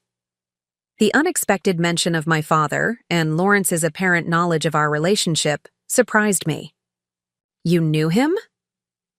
Lawrence smiled slightly. We served on an industry commission together years ago. When Aurora made its initial investment, he mentioned he had a personal connection to Meridian's future. I didn't realize then exactly what he meant, but it makes sense now. This revelation added unexpected dimension to my connection with Meridian, another thread in the complex tapestry my father had woven before his passing. His confidence in my ability to navigate this situation, even without his direct guidance, felt like a final gift. Thank you for sharing that, I said sincerely. It means a great deal. As we concluded our conversation and I finally left the boardroom, the enormity of the morning's events began to register. In the span of 3 hours, I had transformed from terminated employee to executive vice president with board-recognized authority. The pattern of invisibility and appropriation that had defined my Meridian experience had been irrevocably broken. But this wasn't an ending. It was a beginning.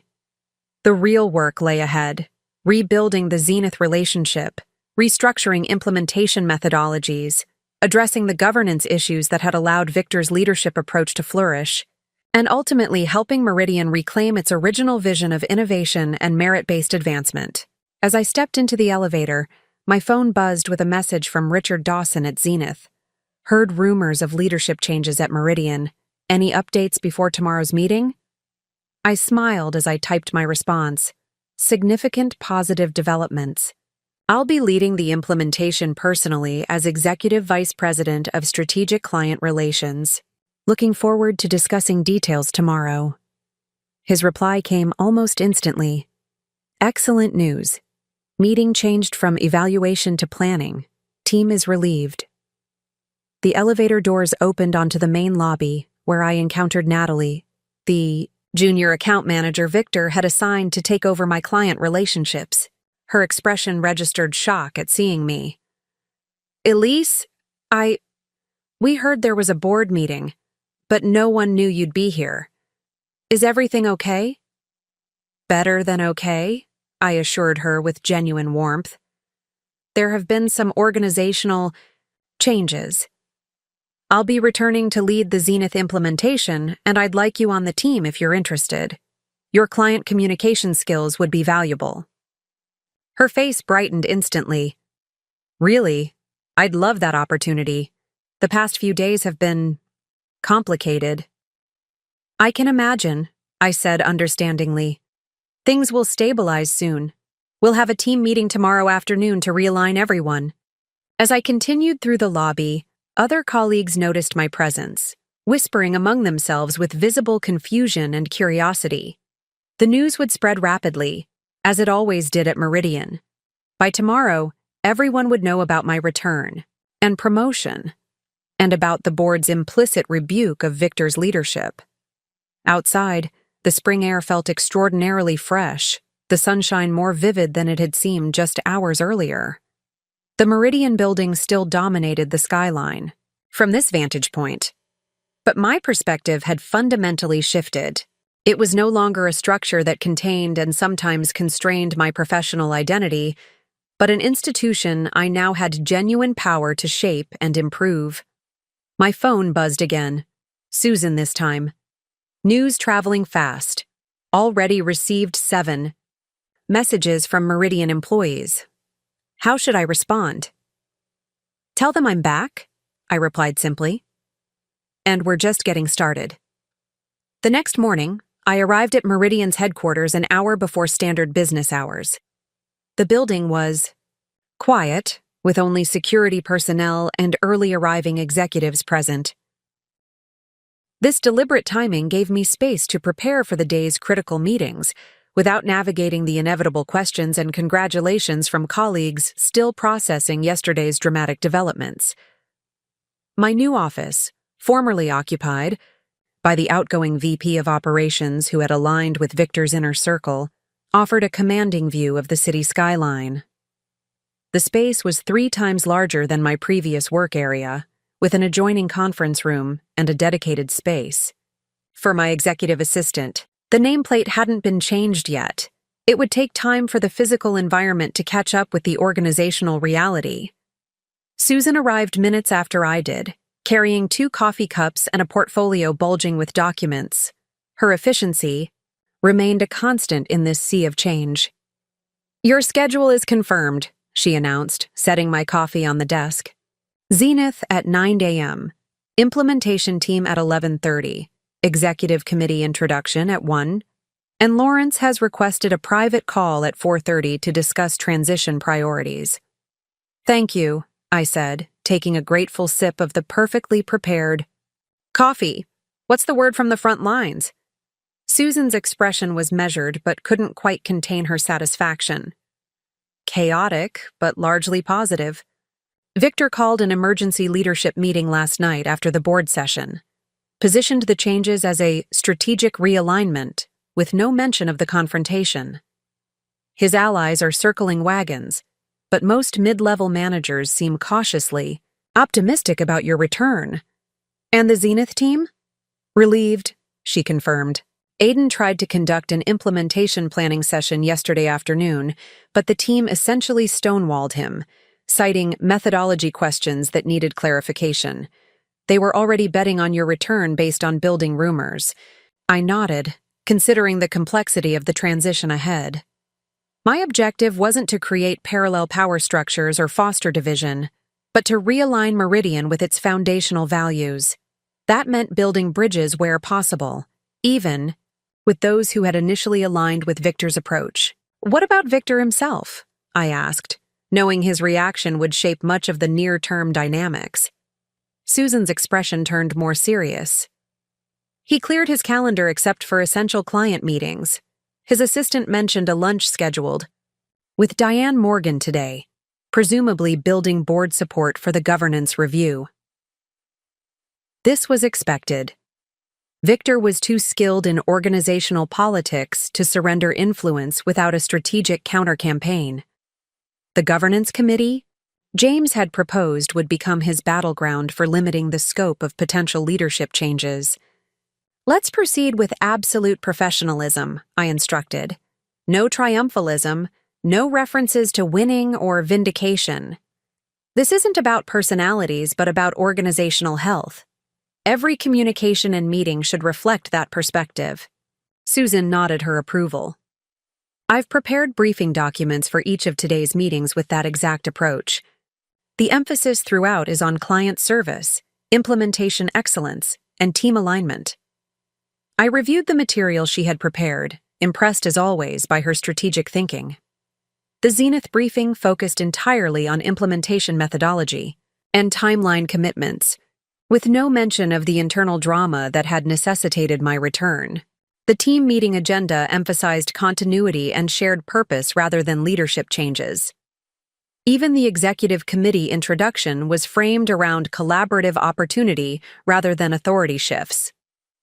"This is perfect," I confirmed, handing the portfolios back. "Let's make today about moving forward, not looking backward." As 9 o'clock approached, I walked to the main conference room where the Zenith meeting would be held. Richard Dawson had arrived early with his implementation team, their expressions noticeably brightening when I entered the room. "Elise," Richard greeted me warmly, standing to shake my hand. "Congratulations on your promotion. A well-deserved recognition of your value to Meridian." "Thank you, Richard. I appreciate your patience during our organizational transition. Today is about ensuring your confidence in our implementation approach and timeline." For the next 2 hours, we conducted a substantive working session focused entirely on Zenith's needs. I reaffirmed the core methodologies we had developed together, introduced the implementation team members with emphasis on their specific expertise, and established clear accountability measures for tracking progress against milestones. Richard was direct as the meeting concluded. "This is exactly why we chose Meridian, Elise. The clarity of approach, the understanding of our objectives beyond technical specifications, the alignment with our organizational values. I'm glad the uncertainty of recent days has been resolved favorably. His diplomatic phrasing acknowledged the situation without dwelling on it, a professional courtesy that allowed both organizations to move forward without lingering on the conflict. "We value Zenith's partnership," I responded with equal professionalism. "The implementation will receive my direct oversight throughout, with weekly progress reviews and transparent escalation protocols for any concerns." As the Zenith team departed, I noticed Victor observing from the adjacent hallway, his expression carefully neutral. Our eyes met briefly before he nodded a minimal acknowledgement and continued toward his office. The interaction lasted only seconds but communicated volumes. He recognized the changed power dynamic, but wasn't prepared to concede the larger institutional battle. The implementation team meeting at 11:30 carried different emotional weight. These were colleagues who had worked closely with me for years, who had witnessed the pattern of credit appropriation, who had continued building our methodologies even as leadership recognition flowed elsewhere. Their reaction to my return was more personal, more visibly relieved.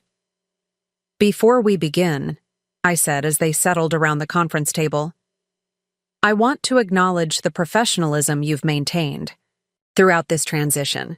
Your commitment to client excellence despite organizational uncertainty demonstrates exactly why Zenith values our partnership." Marcus Chen, our lead solutions architect, spoke for the group. "We're just glad to have clarity again.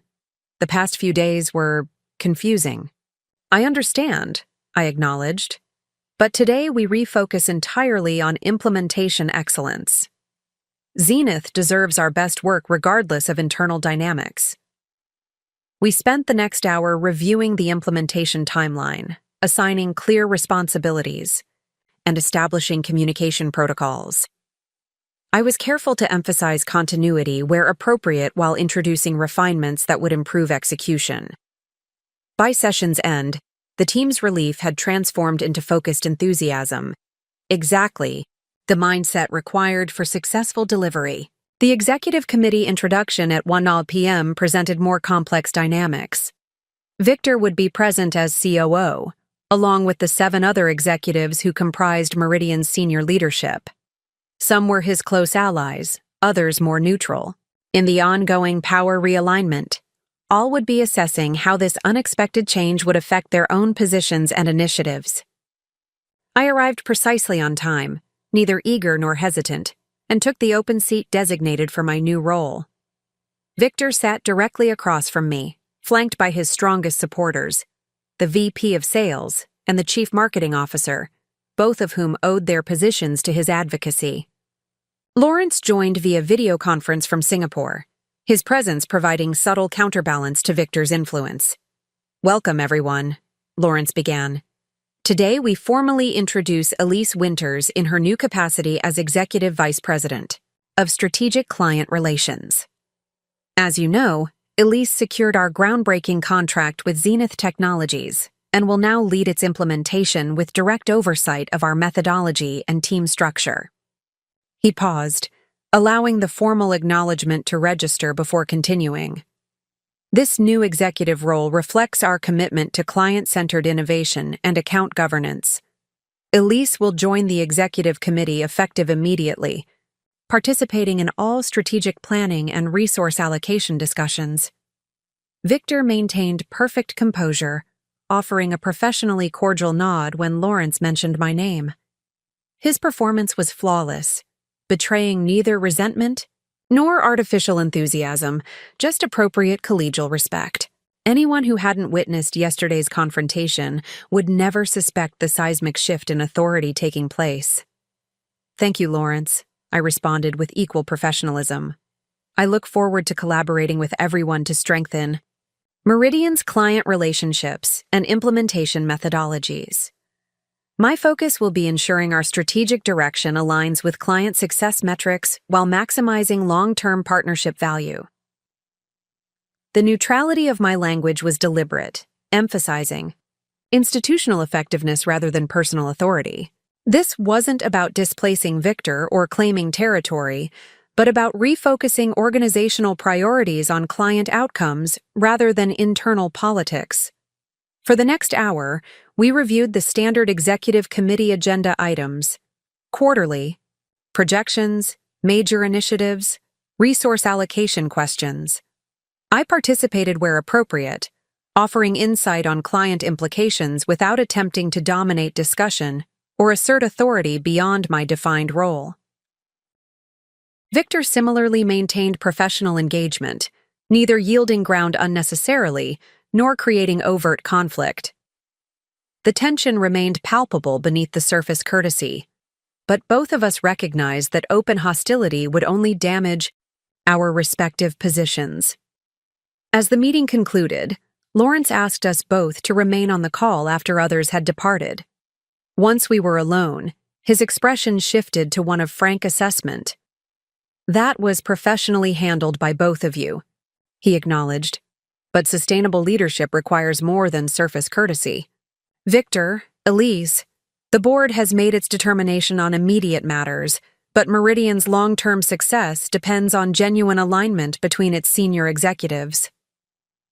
Victor nodded slightly. "I understand the board's decision and will support organizational stability during this transition.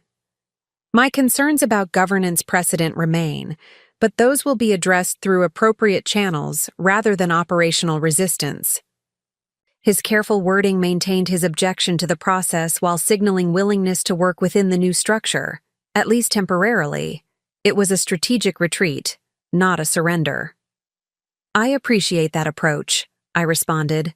"My focus remains on client outcomes and implementation excellence. The organizational questions will resolve through proper governance review, as James outlined." Lawrence studied us both with the weary wisdom of a CEO who had navigated countless executive conflicts. "The board meets again in 3 weeks to review the governance committee's initial findings. I suggest you both use that time to demonstrate how effectively you can collaborate despite personal differences. Their assessment of longer-term leadership structure will inevitably be influenced by operational results during this period." This was both advice and warning. The current arrangement, with Victor and me as parallel authorities, was inherently unstable. The next board meeting would likely determine a more definitive leadership structure based on our relative effectiveness during the interim period.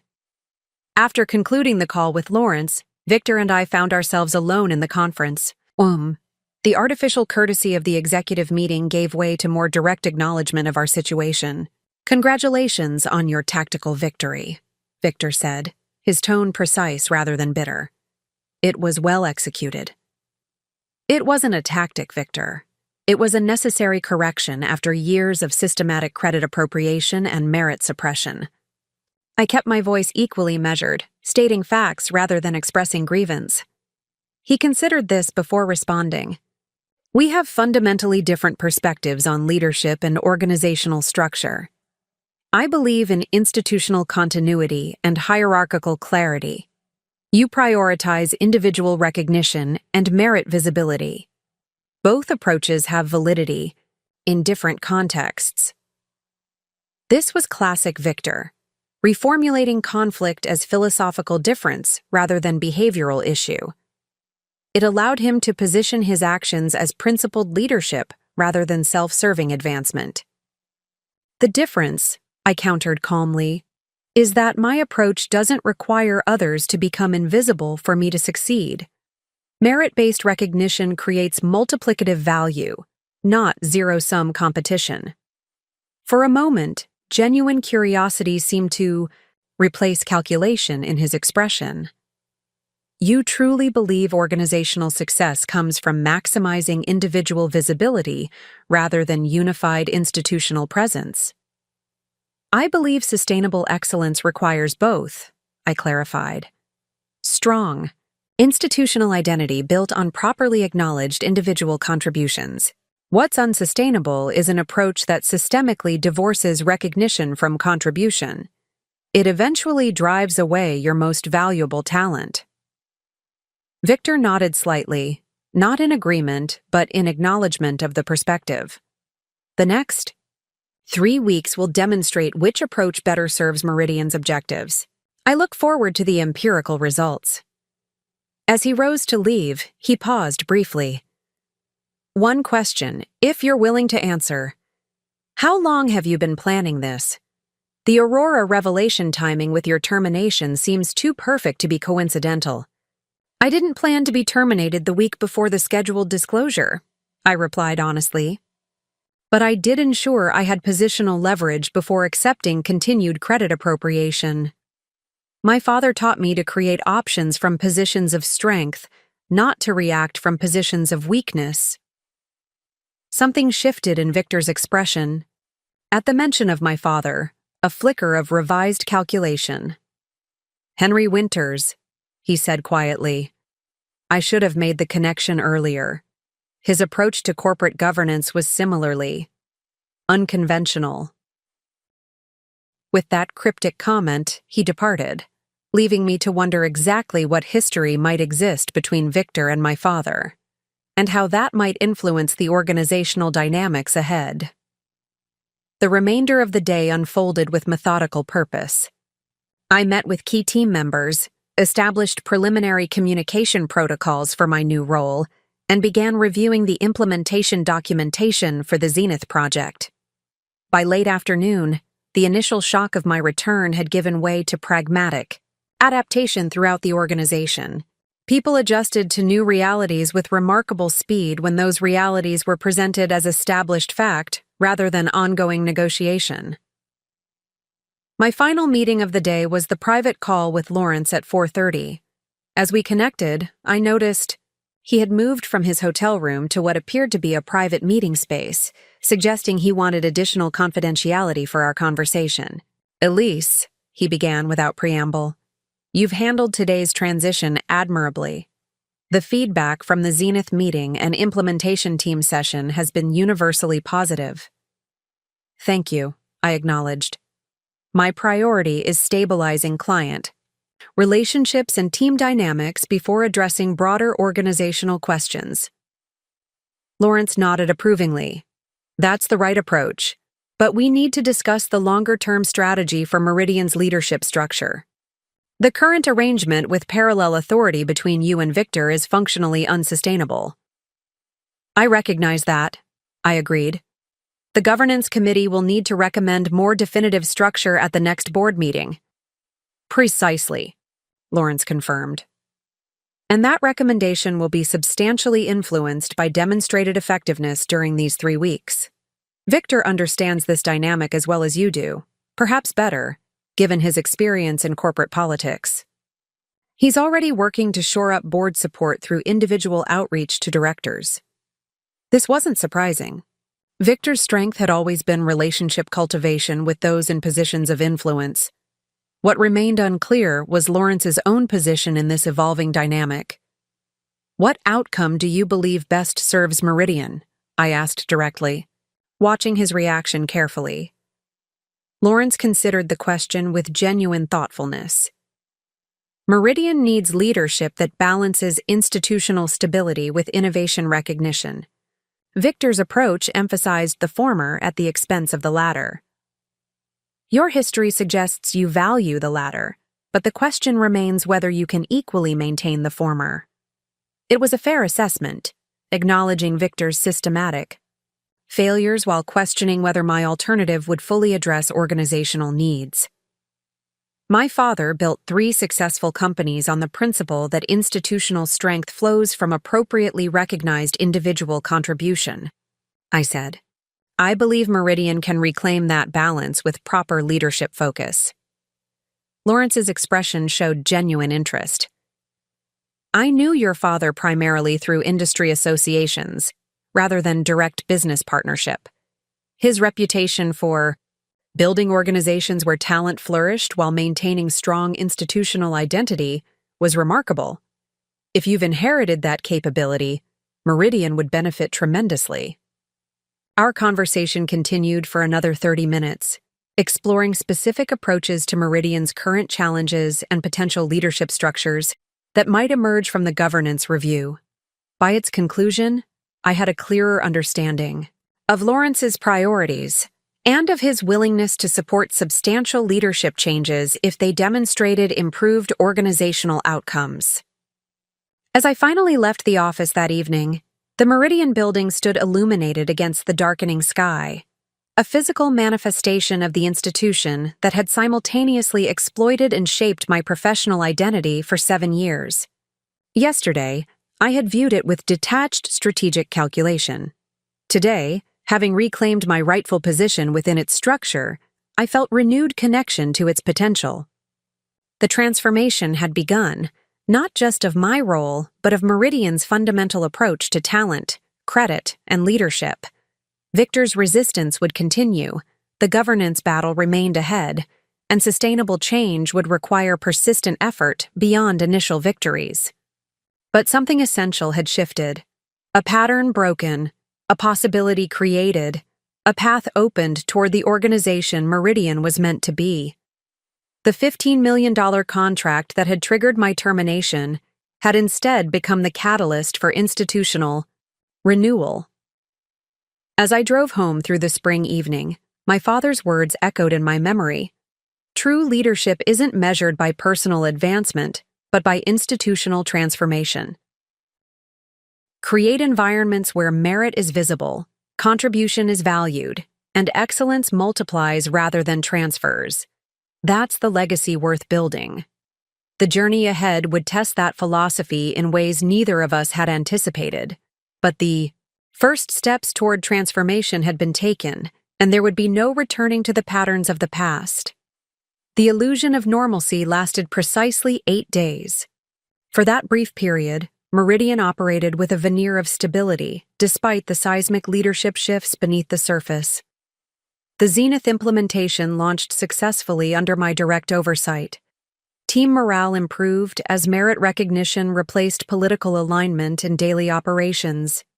Even Victor maintained professional courtesy in our unavoidable interactions, focusing on operational continuity rather than authority challenges.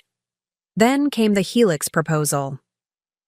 I was reviewing implementation metrics with the Zenith team when Susan appeared at the conference room door, her expression conveying urgency despite her professional composure. "Excuse me, Elise," she said calmly. "There's a situation requiring your immediate attention." I wrapped up the meeting efficiently before following Susan to my office, where she closed the door before speaking. "Richard Dawson just called," she began without preamble. "Zenith received an unsolicited proposal from Helix Group this morning, offering implementation services that appear remarkably similar to our approach. The proposal specifically mentions methodologies identical to those you developed." My mind processed the implications immediately. The Helix proposal I had reviewed before my reinstatement, the contingency plan developed during my termination, had somehow been activated despite my explicit instruction to hold it in reserve. "Has Richard shared the proposal?" I asked, maintaining outward calm despite the internal alarm. Susan handed me a tablet displaying the document. "He sent it immediately, concerned about potential confidentiality breaches. The similarities to our methodology are unmistakable."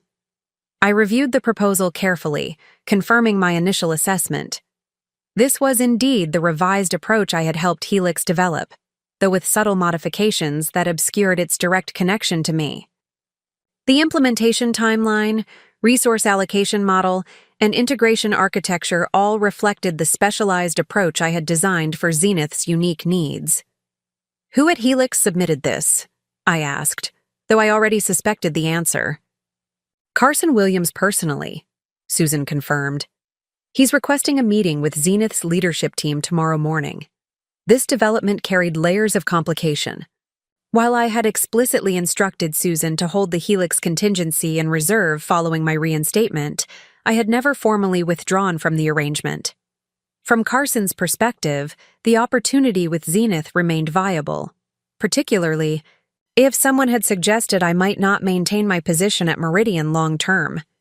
The timing was too perfect to be coincidental. Someone had deliberately activated this competitive threat precisely when it would create maximum disruption to my leadership stabilization efforts. Someone who understood that a perceived connection between me and a competitor's proposal would raise serious questions about my loyalty to Meridian despite my reinstatement. Someone like Victor. Call Carson immediately, I instructed Susan. Request that he withdraw the proposal pending further discussion. Then schedule an urgent meeting with Richard to address his concerns directly. While Susan made the calls, I considered the strategic implications. If Victor had indeed orchestrated this situation, perhaps through connections at Helix or through monitoring my activities during termination, his objective was clear.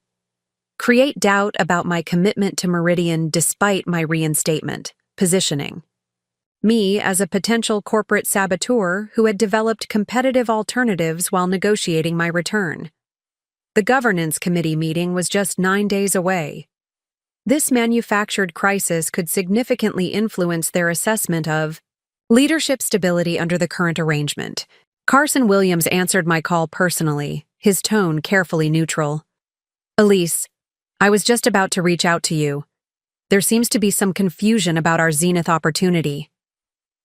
The confusion, I replied with equal care, is why Helix submitted a proposal after I explicitly communicated that the contingency plan should be held in reserve. A pause followed before Carson responded.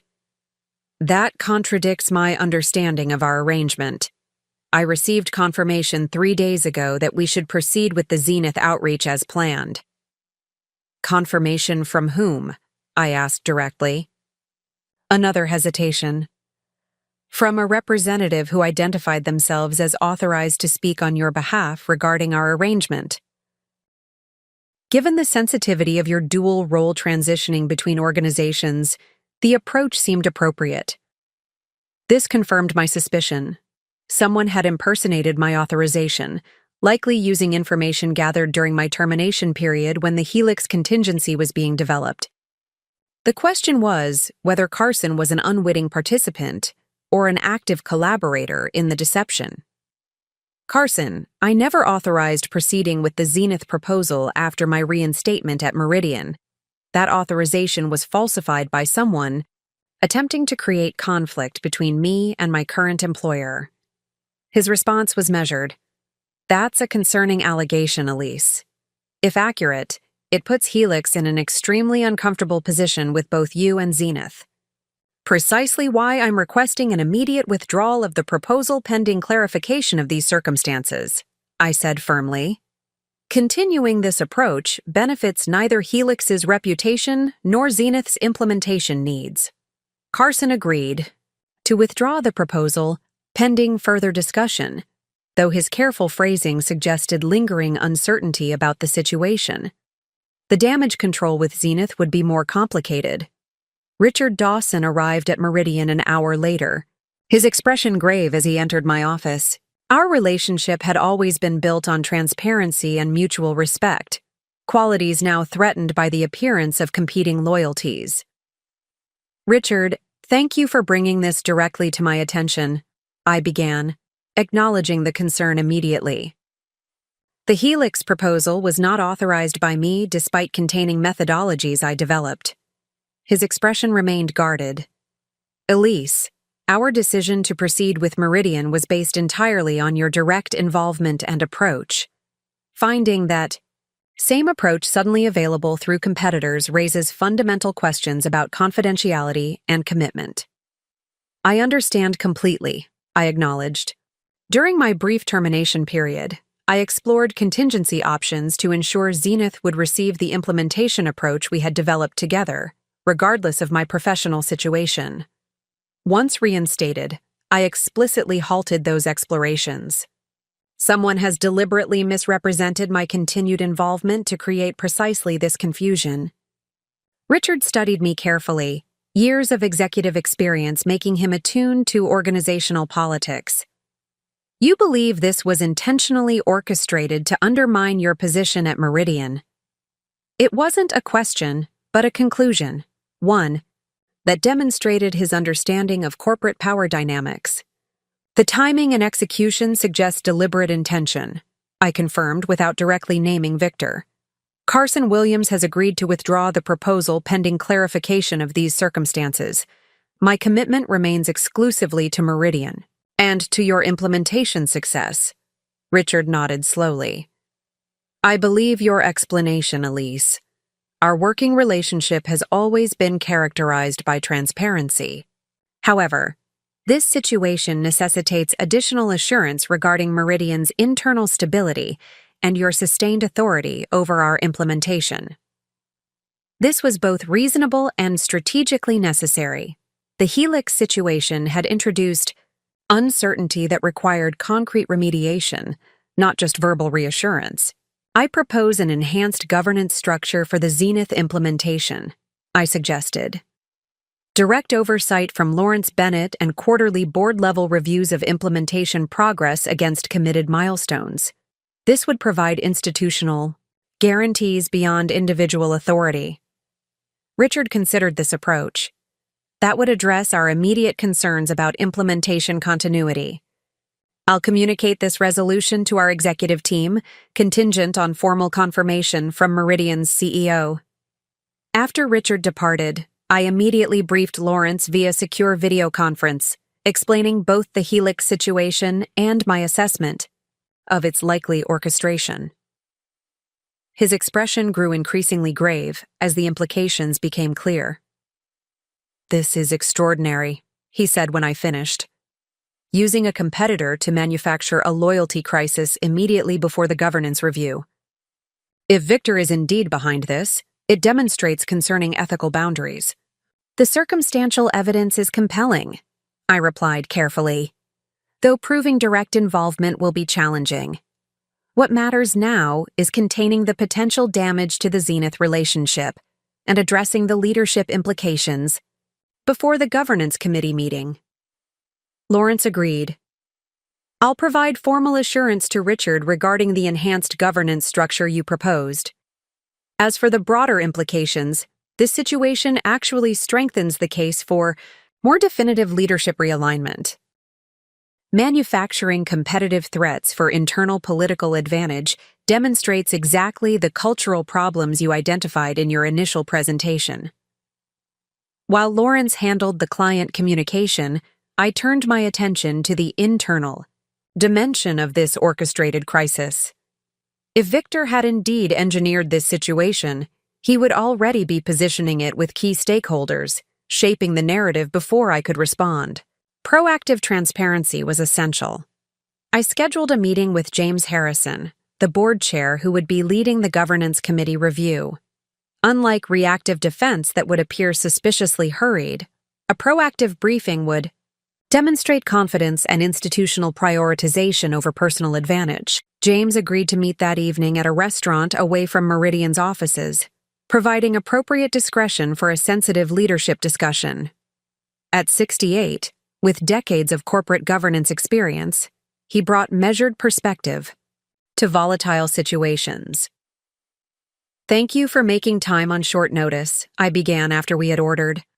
I wanted to brief you directly on a situation affecting both the Zenith implementation and the upcoming governance review. I outlined the Helix proposal situation concisely, presenting factual events without attributing motivation or making accusations against Victor. James listened attentively, occasionally asking clarifying questions that revealed his sophisticated understanding of corporate maneuvers. This is troubling on multiple levels, he said when I concluded. Beyond the immediate client concern, it suggests internal dynamics incompatible with stable leadership structure. My priority remains Meridian's institutional health, I emphasized. The enhanced governance structure I've proposed for Zenith addresses their immediate concerns while reinforcing board oversight of critical implementations. James nodded approvingly.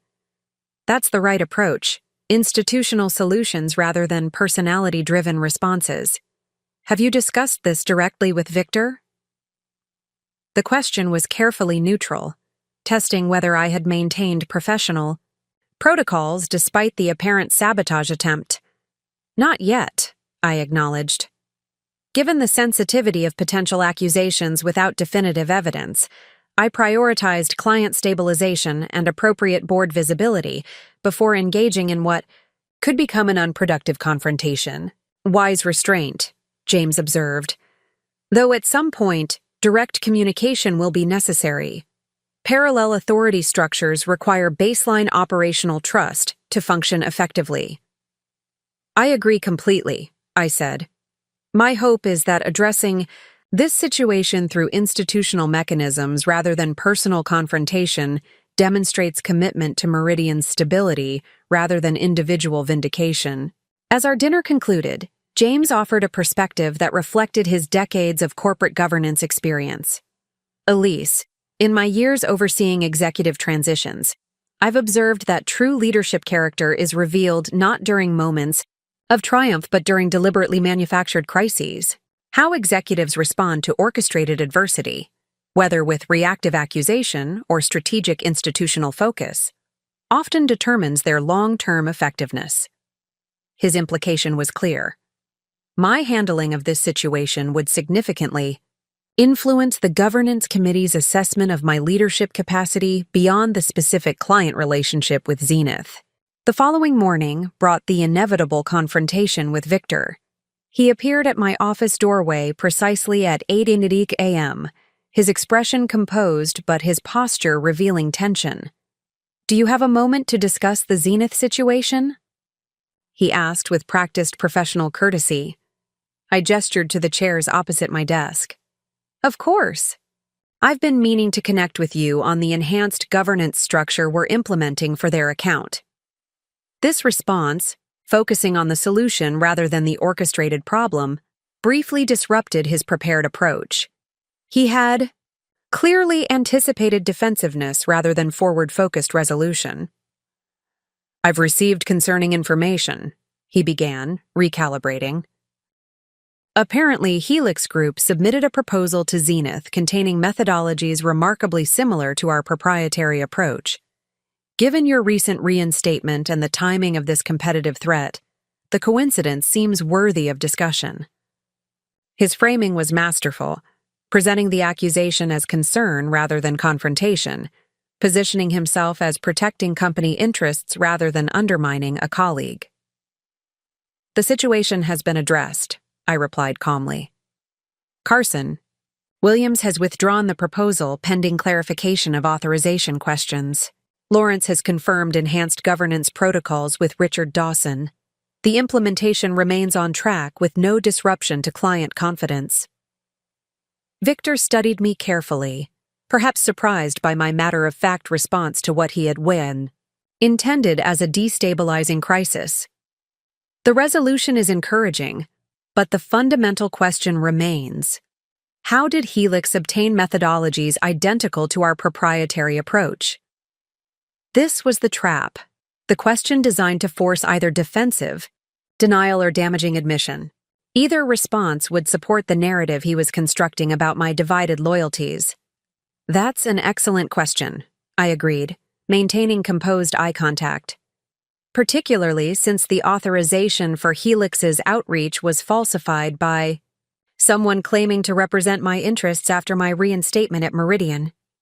James Harrison has been briefed on the situation and will likely address it during the governance committee review next week." The subtle shift in Victor's expression confirmed my assessment. He hadn't anticipated my proactive transparency with the board chair, or the reframing of the situation from loyalty question to potential corporate sabotage investigation. "I see," he said carefully. "The governance committee should indeed review all aspects of this situation. Meridian's intellectual property protections are paramount, regardless of the source of potential compromise." The implied threat was clear. The investigation could be directed toward my actions during termination, rather than the subsequent manipulation of those circumstances. It was a calculated escalation designed to maintain leverage despite the initial strategy's failure. "I couldn't agree more," I responded, with genuine conviction. Protecting Meridian's proprietary approaches from both external competition and internal misappropriation is essential to our continued market differentiation. I look forward to the committee's comprehensive review. We maintained this professional, facade of aligned concern throughout the conversation, both recognizing the strategic positioning underlying every carefully chosen phrase. When Victor finally departed, the preliminary battle had reached stalemate, his orchestrated crisis neutralized by my institutional response, my counter-implication of sabotage balanced by his implied threat of intellectual property investigation. The broader significance of this exchange wasn't lost on either of us.